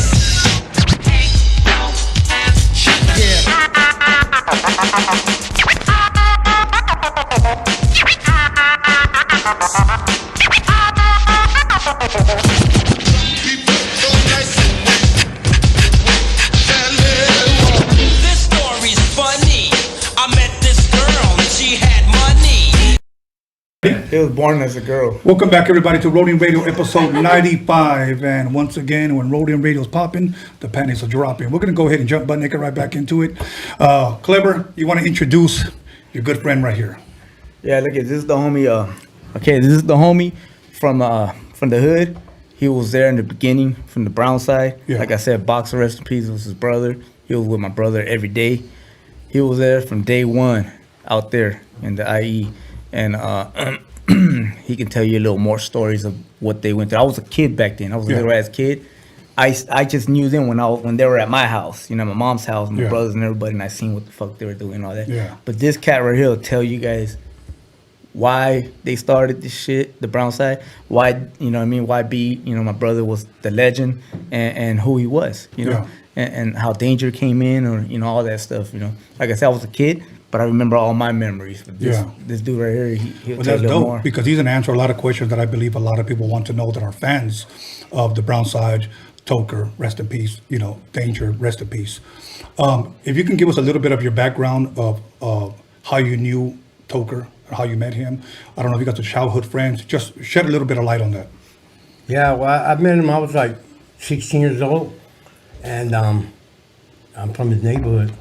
My brother from the neighborhood, my cousins were all from the neighborhood. He had moved to San Bernardino, and we just were a tight family. Never, opened the door for him, kind of shit. He was a boss, you know what I mean? Yeah. And so we never left him because everything he did was in that environment was, boss moves. We were kind of in the streets, like real tough, from San Bernardino to Riverside, all the way to South Central. We were everywhere. And so we never left them until we all started going to prison. Then we all separated. You know what I mean? When he caught the murder, he caught the murder, and that's what kind of got him away from us for a little bit. He went in jail. My brother, they were going to come after my brother next for the murder, the same murder, but my brother died. You know what I mean? He tried to take the rap for Beaver, but Beaver told him not to. He tried to go there. The lawyer was going to give him 8 years so we could keep Beaver out, so we could keep this moving. Because the way we looked at the Brownside was, it was our ticket to get out, but to be legit, where we didn't have to, do what we had to do no more. You know what I mean? Right. So Beaver, we never left him until he went to prison. And when he came out, I ended up doing a stretch, and so we all separated. And then after the Danger died, we kind of all went our way. Okay. You know what I mean? And Beaver's Toker, Yes. Toker. Yes, okay, Toker. I'll call him Toker, yeah. All yes. Right. Toker's rapping name. That's his rapping name. Yeah. Now let me ask you this interesting question.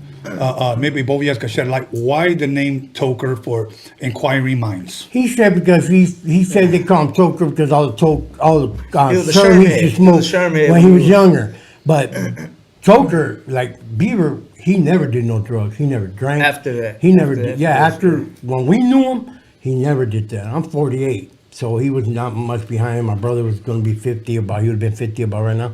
So he never did drugs. So we kind of just like, whatever. Whatever, like, well, everybody changed his name. It looks like every 10 years anyway. So if you want to, so he wanted, his name was kind of known in the street. A lot of people. And that's the reason why he changed his name, because everybody knew who Beaver was. A lot of people knew who he was, but never knew him. Like when they met him, they'll be like, "You're Beaver?" And he was like, I think big. And they'll be like, "What? You the one everyone's scared of?" Yeah. Yeah. So he changed his name to go with the, you know what I mean? Like Danger, we gave him that name, Danger. So he was kind of like, we just gave him that name, and he went with it too. He was like, he was wanted to rap. Well, he didn't really want to rap. I think he wanted a home, and Beaver seen the potential in him to rap.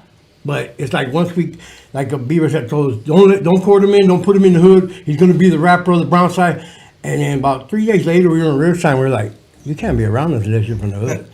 And so we took him back, courted him in. Beaver came home. He was like mad. He was like, "What you guys doing?" He was like, "We can't trust this dude if you don't put him in the hood." He's like, "Man, you guys are doing too much, man." And we were like, "Well, okay, whatever." And we put him in the hood, and we went from there. Yeah. And Danger was hard to control though, because he had a lot of homies would be like, "Get out of here, they're making songs," So he wasn't gonna let that happen. He was with it. Yeah. He was with it. I mean, we made, like I said, I remember he made a song, was it Gangster Point of View?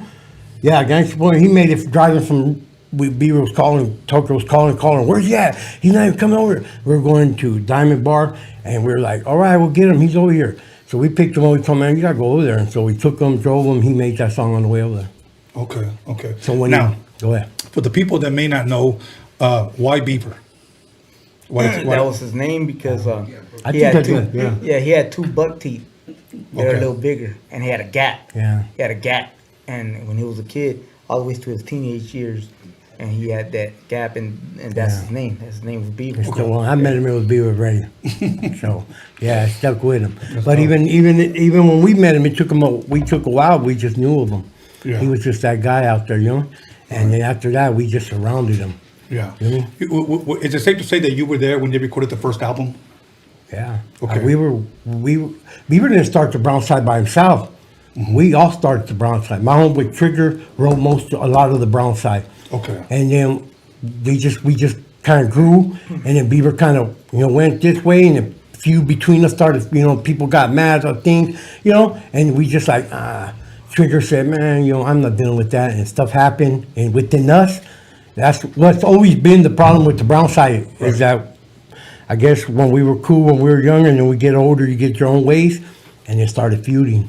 Okay. So yeah, we were the first ones to start with. When my brother was in, like the first one was what? The one with the lowrider? My brother was the one he talked to when he shook his hand. My homeboy Philo was the one, gang related. My homeboy Philo was the one, that's my compa, he's the one that was driving the car. Lazy, Phil was my best friend. Lazy was my road dog, but he got life, with my cousin. But This is my other brother. we started the Brownside, you know what I mean? Okay. We were rolling with Eazy. Eazy came in, when they talk about Eazy, I'm not saying nothing about, but Beaver got tighter with him later, but it wasn't about, it wasn't really about, like Eazy was out. We were kind of out there already. It was already out before. Beaver he was already, brought. we kind of Eazy went into came in. Eazy was like, we didn't really care about Death Row, so what do you want to do? You know what I mean? Right. Shuggs, I'm gonna tell you a story about Shuggs. Shuggs was talking about getting Granger to Death Row, okay? And what happened was they started a conversation about it, He wanted danger. okay? But Snoop Dogg was having a lot of beef with people from Long Beach, the homies from Logo, and so Snoop was kind of like, oh man, I don't want to deal with them essays. And so so Shuggs was like, well, we could put him it's like an off branch of Death Row. He had and we could put him over there. And he said, yeah, but we're gonna have to see them when it comes down to the what do you call it, the yearly thing, like every year they're gonna have all of them get together. Oh, yeah. And he said, then we're gonna have to deal with the essays, and Snoop wasn't for it. And speaking on that right there, Danger made a song with Bone Thugs and Harmony too. Yeah. Well, Bones, we were real good with Bones. I don't know what happened to that song, but he made a song with Bone Thugs and Harmony. And so it was kind of hectic.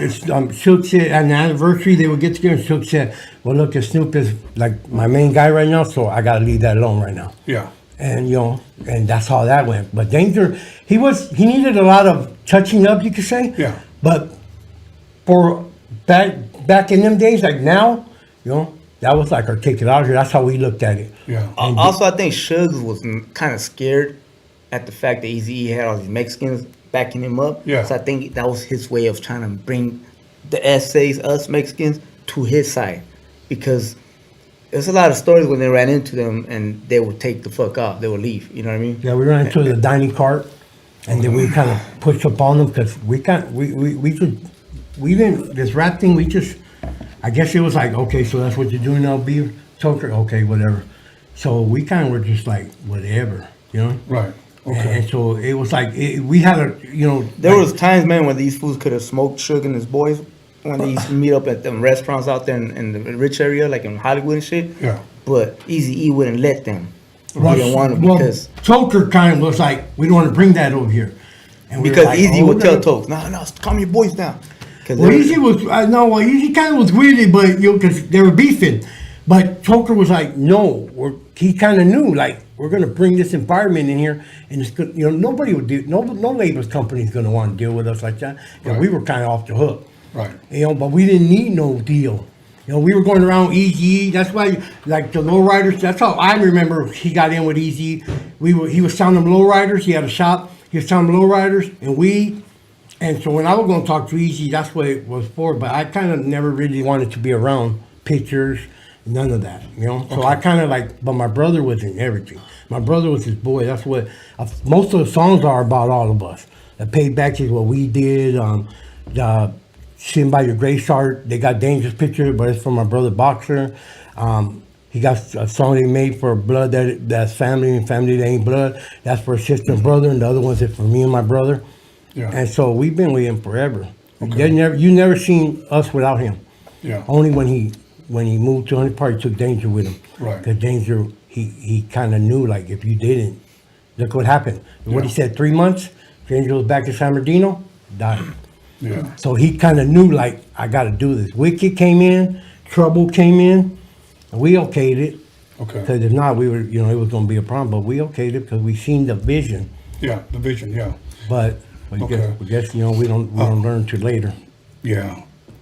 I'm going to ask you the same question that I've asked Klever earlier, as far as Toker's legacy. What do you think he'll be remembered for? When people mention or when people tell you the name Toker, what's the first thing that comes to your mind? Well, I think the people that will remember him as being Toker from the Brownside and starting Chicano rap or whatever like you were saying, is he a Chicano rap or not? I think the way he rapped, he was, because we used to always make fun, like the way he talked. Yeah. He was different than Danger's. Yes. You know what I mean? So we will always tell him. So he got in it because he's like, nobody wants to do it. He couldn't force Danger. He wanted Danger. And once Danger became from the hood, he had his own mind, like, if I don't want to do it, I don't want to do it. But we were like, yeah, you got to do it. Beaver said, man, so go over there and do it. I mean, why not? That's what you were here for anyway. You got to get paid. And we got stuff going on in San Bernardino, but we ain't trying to open it up for everybody, so you might as well get over there and get some money. Right. And so he's going to be, I think he's going to be remembered. Street people will know him as a boss. Okay. And the people in the game that don't know him, like you said, there's a lot of good, like you say, you never heard that, but there's a lot of stuff too. That, Okay. you know what I mean? But he was what he is. There ain't no saint boss. And it is what it is. Like you said, the book, like Pablito's, I heard supposed to come out with. I just talked to Pablito a little bit back. He says he got the rights to Beaver's life. Mm-hmm. So he was going to do a documentary. I told him if he needed, let me know. He said, yeah, he's going to get me. Because you can't write a book about somebody's life if you only know the ending of it. Correct. And at the beginning of it, there's only a few people that could say they were around. Right. And Pablito could say he's wrong because, yeah, we okay. I mean, it was love. Right. It was all good. He was cool. Right. But we just didn't let anybody walk around the circle. Right. Now, let me ask you a question that might be kind of tough. But give me the first story that comes to your mind. What's one of your most or favorite memorable moments being with Toker? I had a lot of TJ. When we were in TJ before he went back, because that's where he was staying at. Mm-hmm. But when we do it, we would go to river. We went. I ended up with him because, and I had a lot of memories, but just I can't even really call it like too many. Just like girl stuff, parties. We lived in TJ. Me and him lived in TJ all the time. I was young. I remember him And coming when he in. says living in TJ, it's not living in the hills. Oh, in no, the mountains. we living had- beach, front beach houses. Oh yeah, Okay. we tennis had courts and we shit, had a couple beach houses. You got one for the family and one for us. You know what I mean? And no one came before us. No girls, no nothing. Like there's girls like, why you always got them around? He's like, what? We pull our own weight though. But I ended up with him because Beaver was like Feo. He didn't want him doing nothing wrong because he wanted him to be a lawyer. Okay. But Feo wasn't having that. He was a gangster. Yeah. And he would take off. And so when Feo died, I ended up, when I moved to Riverside, because Feo was having trouble in Riverside, like he was talking about the story, I moved to Riverside to go to school to handle that. I met Danger, and the day I went to school, the day I showed up to school, Danger was in the office. I told him, what are you doing here? I went to sign in, and he's like, oh, we got into it, man. They tried to take off on Feo. And he's in juvenile. They took him to juvenile. And so one of the guys was there, so I ended up fighting with that guy. And then me and Danger, they took me out of there, and the security was like, we already know what you're here for. You're not coming to school. They took me, I got expelled. I went to live with Beaver. You know what I mean? And I never left him after that. Theo went to juvenile hall, went to camp, and then he didn't want to be around because Beaver, Toker always kept an eye on him. Like, what are you doing? Don't be doing that. And he was, and so he kind of showed me. It's funny because he didn't want him to do it, but he showed me everything. Okay. And so It's just that's I mean, the way I see it is, it's true what he just said. Yeah. He didn't want bad for us, his younger Yes, it brothers. was. Yeah. He wanted bad for other fools. Not bad, but he just wanted them we to be wanted. We gangsters. were there. We were his homeboys, so I could see where like, he was like, let me show you the ropes. I'm gonna show you. And I saw everything. I mean, you're talking about 89, 90, counting like $700, $800, $1 million in his living room. We didn't have no machines. Right. You know, me, him, and Grill, Right. and Danger just kept. He was living in Riverside, just kept coming around. He wanted a home. Yeah. So Beaver will be known in the streets as Beaver from Brownside. You know what? Now let me ask you guys an interesting question, because growing up, there's always diss songs, LL Cool J, Cool Mo D, DJ Quick, MCA. Diss songs went around the music industry. That you guys know, was there ever anybody that tried to diss Brownside? Nah, I don't. Honestly, I mean, I'm not. Maybe now you could say, but even then we'll still have that problem. But we would have went and seen them. Yeah, I mean, that's what I've done. I'm not saying it wouldn't have been bad for us, but it would have been, that situation would have happened. I don't know. Not even should try to do that shit. Nobody that I know of. I mean, the things with nobody. Well, there wasn't too much people but the little people we did have a problem with, it was kind of like, I want to say like Larry Shea Brown. He kind of just said remarks about him. We kind of told him, I mean, don't trip. It happened with Kid Frost. We kind of went that route. Kid Frost was kind of like a little issue about what happened with him. Beaver didn't like, but he kind of pushed him because Kid Frost didn't want to let nobody no doors, but we didn't really need no doors. But he went up north and he did a concert, and the guys from up north told him that he had to put a red rag on the mic before he could sing. Before who could sing? Kid Frost. Okay. And Kid Frost put it. And he was with, I forgot homeboy from Playboys.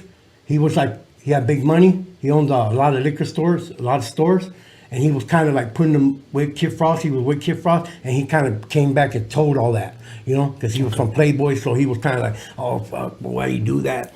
And so Beaver ran with that, Okay. But, I guess if you start dissing, we kind of got offended because it was Southside thing. Yeah. But I think it was more like, you got to make noise to get in. Right. But our noise came, Beaver would like slow us down. Right. And we were like, well, why'd you start that then? Right. But then it kind of went away because Beaver kind of went on focus. He lost a lot of money too. Okay.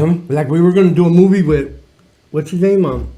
Morris Day? The dude that came out on Prince. Yeah, Morris Day. Yeah, Time. We did a movie with him. It's there. It's we did a movie. Oh, he got it? Who got it? I seen him have it. My brother had it. I don't know who. Now, when you say we, the Brownside? Yeah, because a few Brownside, because what happened was Morris Day was being with a Mexican girl, and he was coming to a park to meet him, and Toker was the brother, and we were the brothers and the little friends. Mexicans didn't like so the black we did a people little going out thing with where, the sister. so we chased them around the park and all that, and what happened was we didn't sign off on it, so they couldn't release it later. That's what we heard. So it's done though. It was made. It was It's made. not out? Yeah, because they said that they didn't get signature from everybody, and then I think they were getting sued though by. there was a dude named, I want to say Hitman. Oh yeah, Hitman. He's a big dude. I guess he was in the music business. He had got him for some money. Okay. So it was like he was learning as he went too. Like you can't just trust anybody. Now, as far as this movie, excuse me for interrupting you. As far as this movie, because to me this is news to me. Yeah. I didn't know this. Did other people know about this? Yeah, A few people knew about it. Yeah, Well- I saw the movie personally. My brother had it. Yeah, you know? he showed did it to it. me. He did And it a was little fun. tape. Like their part was gangster because they pulled up in the lowrider. Uh-huh. Danger. These. Yeah, we went couple and at homies. him. Danger. Beaver shook his hand. What's up? I'm her brother. Oh, and then we just start. What? You're not gonna be with my sister? And then we start chasing around the They park. start running and shit. Yeah. Now, what year was this made in? That had to be before. I thought about If you had a guess. Maybe like 94? 93, 94. 94, 95. Wow, I didn't know that. That's awesome. Yeah, I seen him on thing from Mexico. He showed it, so he had it, but it never got released. Morris Day and the other guy, what was his name? Who owns the if you will, the actual product? Who has It would have to be his people, the Morris Day, because they said that we didn't. Because what happened was, like I told you, somebody owned the money, and his wife was there, and it got hectic. So we kind of all just did woo, and then took off. That, and we didn't sign. I guess I'm thinking we had to sign releases for them to release, and we didn't. We kind of like go get in the car, let's go. and we took off. So he said that people were trying to get a hold of him. Hey, your people got to sign this, and we were just like, No, I know how that is because right now we're going through an issue. I did a song with Mellow Man Ace, and I've shared it here before. We had Tina Marie come in and sing a verse. She passed away. We did this, I want to say, in 1997, and I paid her. Okay, and we shook our hands. We shook hands. We remained in touch for about a good year. Eventually, she ended up passing away. Rest in peace. But here's the mistake I did because I never took care of the business side. I always took care of the music side. I never had her sign anything. Oh, okay. I never had her sign anything. So now she's no longer here. If I try to come out with it, guess what? Her people will come after me because I have no proof other than her voice on a 2-inch reel. Yeah, that's what happened to a lot of the music. He was making music with like beats, like Payback. We use James Brown, and his people.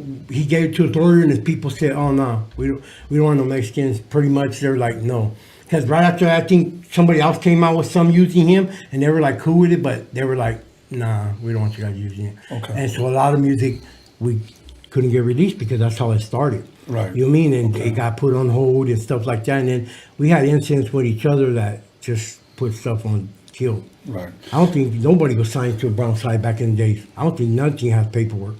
Okay. If there is paperwork, it was for us because Danger didn't sign none. My brother didn't sign none. My homies didn't. We weren't like that. Right. Trigger don't got no rights. He puts on some of it that wrote about my homeboy Trigger, but now you look at it, and that's how, you know what I mean? Right.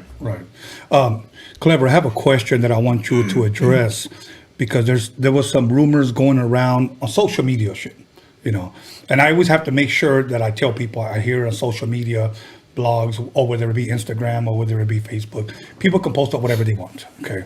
But there was a rumor going around that you were no longer a part of Brownside. I don't know how true that is. It could just be all social media stuff. I don't know if you've heard of that or if anybody's ever notified you of that. I don't know if you want to clarify that. If you can share a little bit and speak into the mic. So, Yeah, I'll answer that shit. Obviously, man, I'm Toker's brother, Yeah. A lot of people don't know. I'm gonna explain this shit like this. Look, man, when brothers get into it, that's just brother shit, Yeah. I'm the type of fool that, everyone around him during his last days before he passed away and all that, they were always, let's say he'll drop a song or he's thinking about dropping a song, he's gonna say this and that with this beat. And everyone would always be like, yeah, that's the shit. Me, I'm the type of fool that if I don't like it, I'll tell him that shit sounds whack, fool. Right, You you need were to change honest. that shit. Yeah, just being honest, And besides that, I'll just tell him the truth about different things and shit, I don't like certain things, whatever. So me and my brother used to bump heads a lot, Yeah. And that was often, I Yeah. used to get mad because when I used to go in the booth, I didn't know no fucking lyrics. I wouldn't practice shit. He would be fucking mad, He'll put me on the shit list. A shit list is like, he wouldn't invite me to all the bad fucking fun shit that everyone would go to, Right. like to Cabos or wherever the fuck the case is, and everyone would go. So that's the shit list for my brother, because that's Yeah. kind of like what Danger was going through, right, Porks? Like shit list type shit. Anyways, me, it was just more, I was more into partying, I was going out with a gang of homies back then with girls and all that shit, and I wasn't really taking this rap shit serious because I didn't want to be part of it. Yeah. But he made me be part of it. He made me do that to the casket drop. Long story short is when he passed away, man, me and him were bumping heads because of certain things he wanted me to go do with everybody else from the East Town Records, Right. which is the everyone else who says they're from the Brownside, but they're really just from the East Town Records, Okay. And I wouldn't like I don't like going to perform in little whack spots. It's not because I think I'm too good for shit like that, but because I know for a fact that Brownside held that value up, and it should always be up there worth that. Yeah. It shouldn't be going to no little boo-boo little places. Right. And all these other cats that are part of the label would jump on anything. And me, I was more like, man, that You were shit is bullshit. reserved. Yeah, exactly. So, long story short is, to keep it 100, man, Mama Tokes and me and the family, we never really got along. Long story short, she's just kind of new to the family. Mhm. And I know it looked kind of bad when we were all getting into it as soon as my brother passed away, but it was really because I think a lot of this shit has to do with they didn't like me, and she didn't like me. And with all respect to my brother, you know, he's resting in peace. But I used to be a fuck up when he was alive, and I used to bring a lot of girls over, and I think, you know, her seeing that shit, she just didn't like that around my brother and shit. And then on top of that, my brother used to be a baller. Yeah. So he's used to taking care of me and my sisters, my mom, paying everybody's shit. You know, he's a big baller like that. Yeah. And, you know, I think she probably didn't like shit like that. I don't know what the case was, but it looked bad in a lot of people's eyes because that's his wife. But she was kind of new to the family. So, and with that being said, leave that there. The Trece boys came in. We just met. They're from the hood, but they're new booties. You know what I mean? So they just came in the picture in the end of 2015. I didn't know they existed. My brother Toker didn't know they existed. We didn't know they're from the hood. We didn't know them. They're from a different clique. But when my brother wanted me to come into the Brownside, I was like, all right, I didn't want to, but then I was like, fuck, I might as well. So then I was like, how am I going to go perform out there? You know, because in my mind, I'm thinking I have to go perform and all that shit. And I'm like, but if you're running from the cops, who you over here hiding? Because my brother was out there in Mexico hiding from the cops. The feds were on him. Yeah. You know, I'm keeping him 100. You know, he was out there. Yeah. And I was like, how the fuck am I going to... I'm not because I was scared to be out here performing by myself, just because I'm that type of fool. I don't like being on stage. Yeah. I don't like that center of attention shit. So I'm like, I'm going to get some of the homies in, you know, that know how to rap or whoever's out, you know. And I asked some of the homies, and they're like, oh, this little fool's right here, you know, is this fool Travi and this fool whatever, you know. So I brought those fools in, but I never met them before, you know.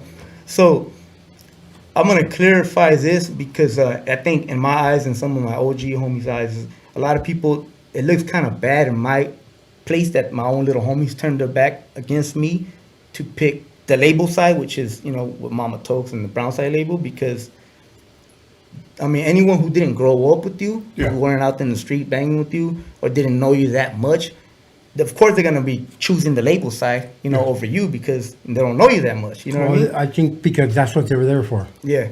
So that's what they were there for. They weren't like us. Like, you know, he was there because he's a brother. I can see when he takes he had no choice. Beaver was going, you're coming in.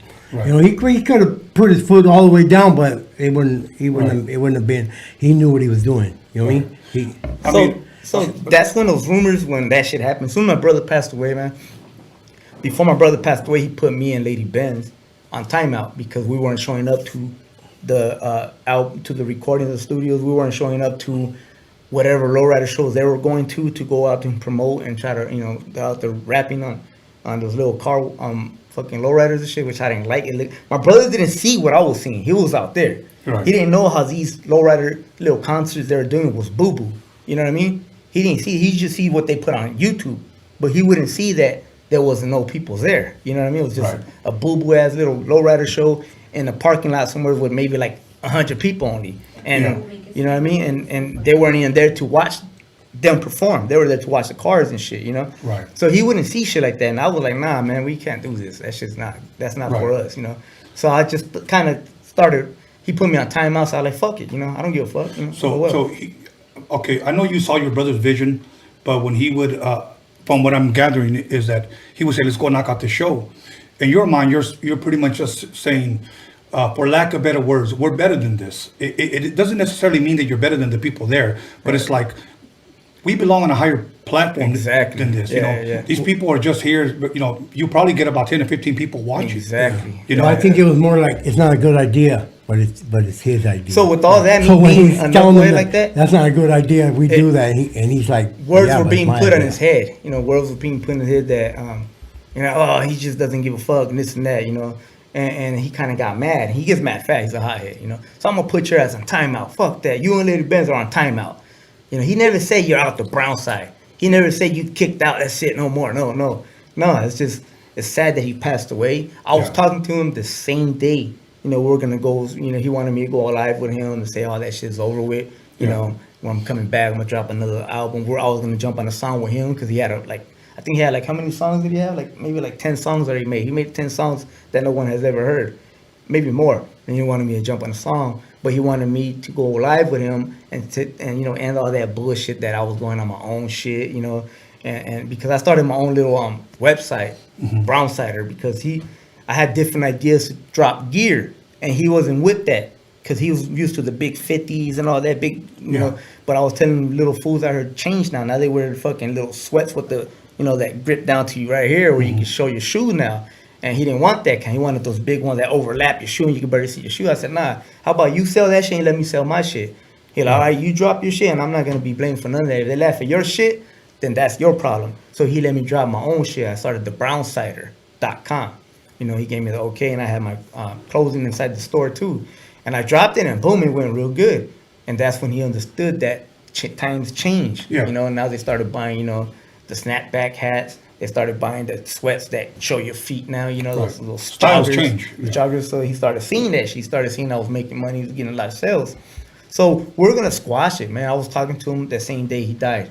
He died at that certain time, and me and him were chopping it up. You know, he was like, "Come over here, we're gonna go live, this and that, this and that." And then the last text was at that same time that he never looked at my text anymore. That was the same time that happened to him. You know, when that, you know, when they rushed his house and shit, and you know. You know, and I'm glad you're here to clearing that up because a lot of people don't know that you were just talking to him. The thing is that I don't need to explain myself. I understand. My mentality is I don't need to explain to nobody shit. Well, I think what happened too was they came out with cause I seen it. They came out with a video of Beaver talking shit about him. Okay. And he was like, man, he's out of it then. And a lot of people took that like he threw you out, so see following his wishes.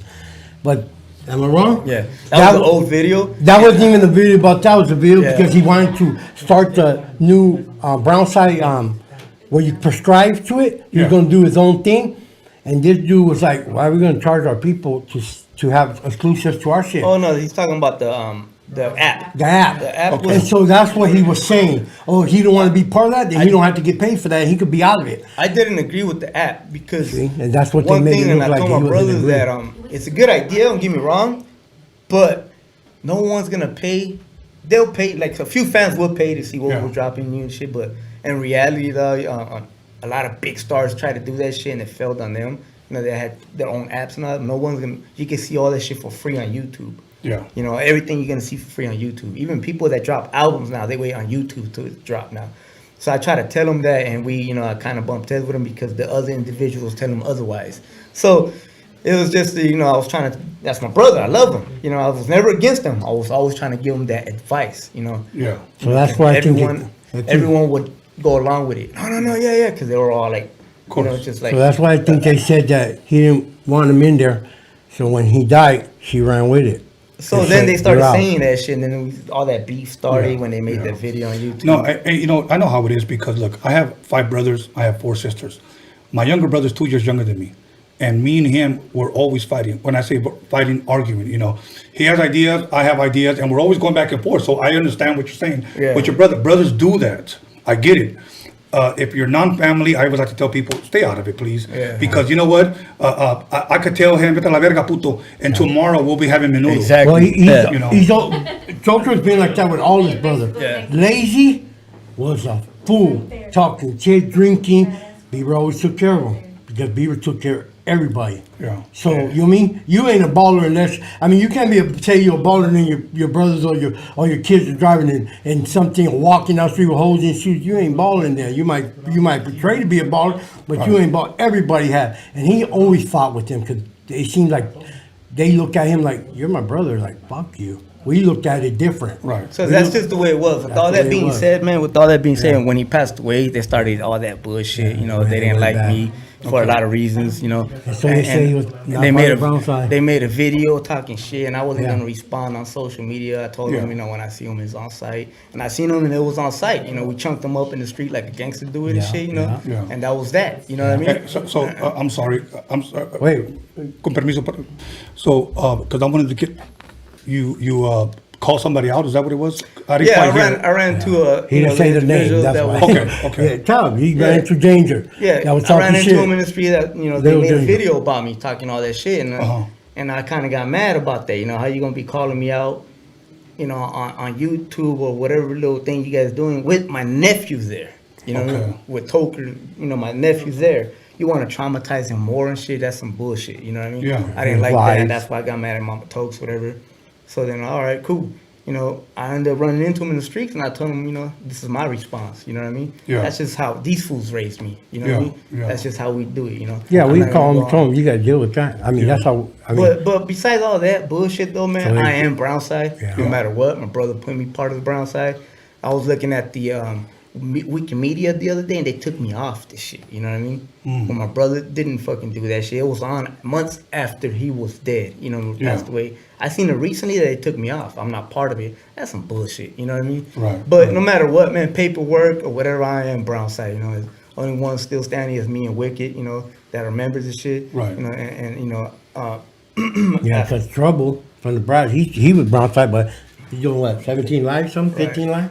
Right. That's the only 3 that So rap. yeah, to answer that question, man, I'm Brownside, paperwork or not, I'm still gonna rep it no matter what. My brother never told me you ain't part of it. You Yeah. know, it was just a little misunderstanding we had in the beginning. He put us on Right. that, you know, on the shit list for a little bit. But Do you ever get to see your nephew? shit, man, I'm keeping 100 with you, man. We haven't seen my nephew. We ran into her at the cemetery with him. It was a good time, but she don't bring. You know, we don't get to see him. You know, you know, she's just not. She's not. You know, my family reaches out. Right. You know, and I'm saying it with all due respect. You know, I'm not course. disrespecting. You know, I want my brother to rest in peace, but no, we don't see him. We haven't seen him in fucking like over a year and a half, and she just keeps him away from us. And you know, it is what it is. What I tell myself and I tell everyone is, as he gets older, he's gonna see. The blood's gonna call. You know, he's gonna call. He's gonna come. Right. And that's the only way. We can't go over there and bug. We can't go over there. You know. No, I know how it feels because I have 3 grandbabies, Right. and 2 of my grandbabies live in Florida, and I miss the hell out of them. Yeah. So I know how it is missing a child. So, so yeah. Yeah, 'cause Well, my little boy was his age, and my boy asked for him all the time. You know what I Mhm. mean? And it's just fucked up, man. Yeah. I think she just wants to be the boss now. Okay. Because there was never no boss. I'm gonna keep it real. With him, there was no boss with no girls. It was his homeboys. It's in his family. Yeah. And now he's gone. I mean, it's obvious. They don't want to talk about boundaries. You don't care. But that's how she's acting, at least, you know? Right. Okay. Well, hopefully, you know, in due time, everything gets squared away. Yeah, that would you be know. nice. If Because- Brownside or not, he could start his own. They even tried to shut that down. Wow, really? The Brownside Klever gonna get sued if he. I mean, keep it real. So it's all bad. But I told him, who cares about a lawsuit? You know? Okay. So now, I know you say that sometimes you tell the people you're going to be working on stuff. Is there anything in the works for yourself that people can expect? Man, like I said, I've done 2 songs that are complete already. I just haven't dropped them. This is even like before my brother passed away. Okay. They haven't even been mixed and mastered. Okay. But I got one, I want to say like 13 good beats that I'm going to keep it 90 style. And I am going to do it, man. It's just been, you know, it's been a lot of fucking shit popping up. You know, life gets in its way. You know what I mean? And me, since I'm not a rapper like that, I'll let it get in my way and don't care about the rapping shit just because I'm not a rapper, you know? But I think I need to fucking drop something for the fans out there. Yes. And I need to keep that gangster shit going for the Brownside real fans out there. And I'm gonna work. I am working. I was working on it until this fucking pandemic happened and stopped it again and shit, you know? Right. But now that I see shit starting to open up again, I'm gonna jump back on it. I was just on the phone with one of my boys and shit with that I was hitting up about it too, right before I came here. But yeah, most definitely I'm gonna drop something before the year's over with. That's okay. for sure. That's dope because I do believe that people really want to hear from Right. you, you know, and I believe it's a good thing if you continue with the book or with the documentary, whether, you know, I mean, I believe everybody has a voice and everybody should use it and everybody should share their stories. Right. You know, so, and that's why me and John here, we created this platform so that people can come here and share their stories, take time and let people know the truth, not only about yourself or what's going on behind the scenes, but also about like Toker, because believe me, one of the #1 requests is Toker. Like, tell them to have some Toker stories. Tell them to share this. Everybody, you know. Yeah, I see that a lot with Danger and Toker. They want to know. And I told you over the phone, I said, I wanted to make this clear that this is a Klever interview, not a Toker interview. I wanted to make that clear. I said, but I will ask you questions about your brothers. The same thing that I told Wicked as well. You know, yeah, that's only right. Yeah. He started it all. Yeah, exactly. Well, you know, me, I don't mind. There's a lot more stories and shit, you know. Yeah. This platform that I have, you know, my brother gave it to me, you know what I mean? And it's like I wouldn't have had it if it wasn't for him. And it's like, you know, I got this a lot of stories. It's not even enough Right. for the show for it, you know. But Right. yeah. All good, man. Other than that, brother, any last words you want to say? Because I know you said you're going to be dropping something this year. Okay, maybe something at the beginning of next year. Hopefully this whole COVID shit passes so that we can start performing again. Right. You know? Yeah, he has to do something because if not, then stop saying he's from the Brownside because you got to start. If you're going to be from the Brownside, you got to start putting some music out. You know what I mean? Right. So Okay. I mean, that's what you got to do. You got to stop playing and put some music out. Okay. Anything that I didn't ask you or that I should have asked you? About the collab with 6ix9ine? He said about the collab with 6ix9ine. Shit, nothing, man. I think right now, what I see in the world right now before the pandemic and all this shit was even after the pandemic. I want to give a shout out to all the brown out there, all the Raza, and even though we don't get enough attention out there, you know, because I'm a brown to the bone ass food. You know what I mean? I'm brown and proud ass food, and I just hate the fact that anytime anything happens to anyone, any other race, especially blacks and shit, like they go out and they fucking burn the city down and shit, you know. But when something happens to the brown people, it's like whatever, you know, it's just Mexican or it's just Hispanic person, don't worry about nothing big, you know. And I hate that fact, and this is why I used my platform a little bit to get that boosted up. And I don't know if you were aware, I had started this protest, you know, the Brown Lives Matter. Yes. Used it not against the Black Lives Matter, but just to get more attention towards the brown. And it's I think I done that because I know when my brother was here, Tokes would have spoken up on that, you know what I mean? Because you know what's happening with the kids and shit. Yes. You know, they're locked up in cages and shit. And I have a kid that age, and I'll fucking, you know, that'll be World War III. With anyone, I'm sure you guys agree with that too. Of course. It's just a sad world we live in, man, that no one pays attention to us brown. You know what I mean? To this day. Very true. To this day, and it's sad. I just want to tell everyone out there to stand brown and proud, and one day we'll be recognized and shit, you know? One day. I believe that. And I've said this plenty of times, and I'll never narrow it down. I know we can go bigger, but just here in California, we are hip-hop's economy. Right. We are hip-hop's economy. We buy everything, tickets, concerts, music, whatever, the clothes, you know, we buy everything. But I do believe that it's about time that we stop looking at other people to support us, but let's start supporting each other. Yeah, because there's a lot of hate. Yeah. You know, the other day I had somebody here, another podcast, a pretty successful podcast, my boy Lucky.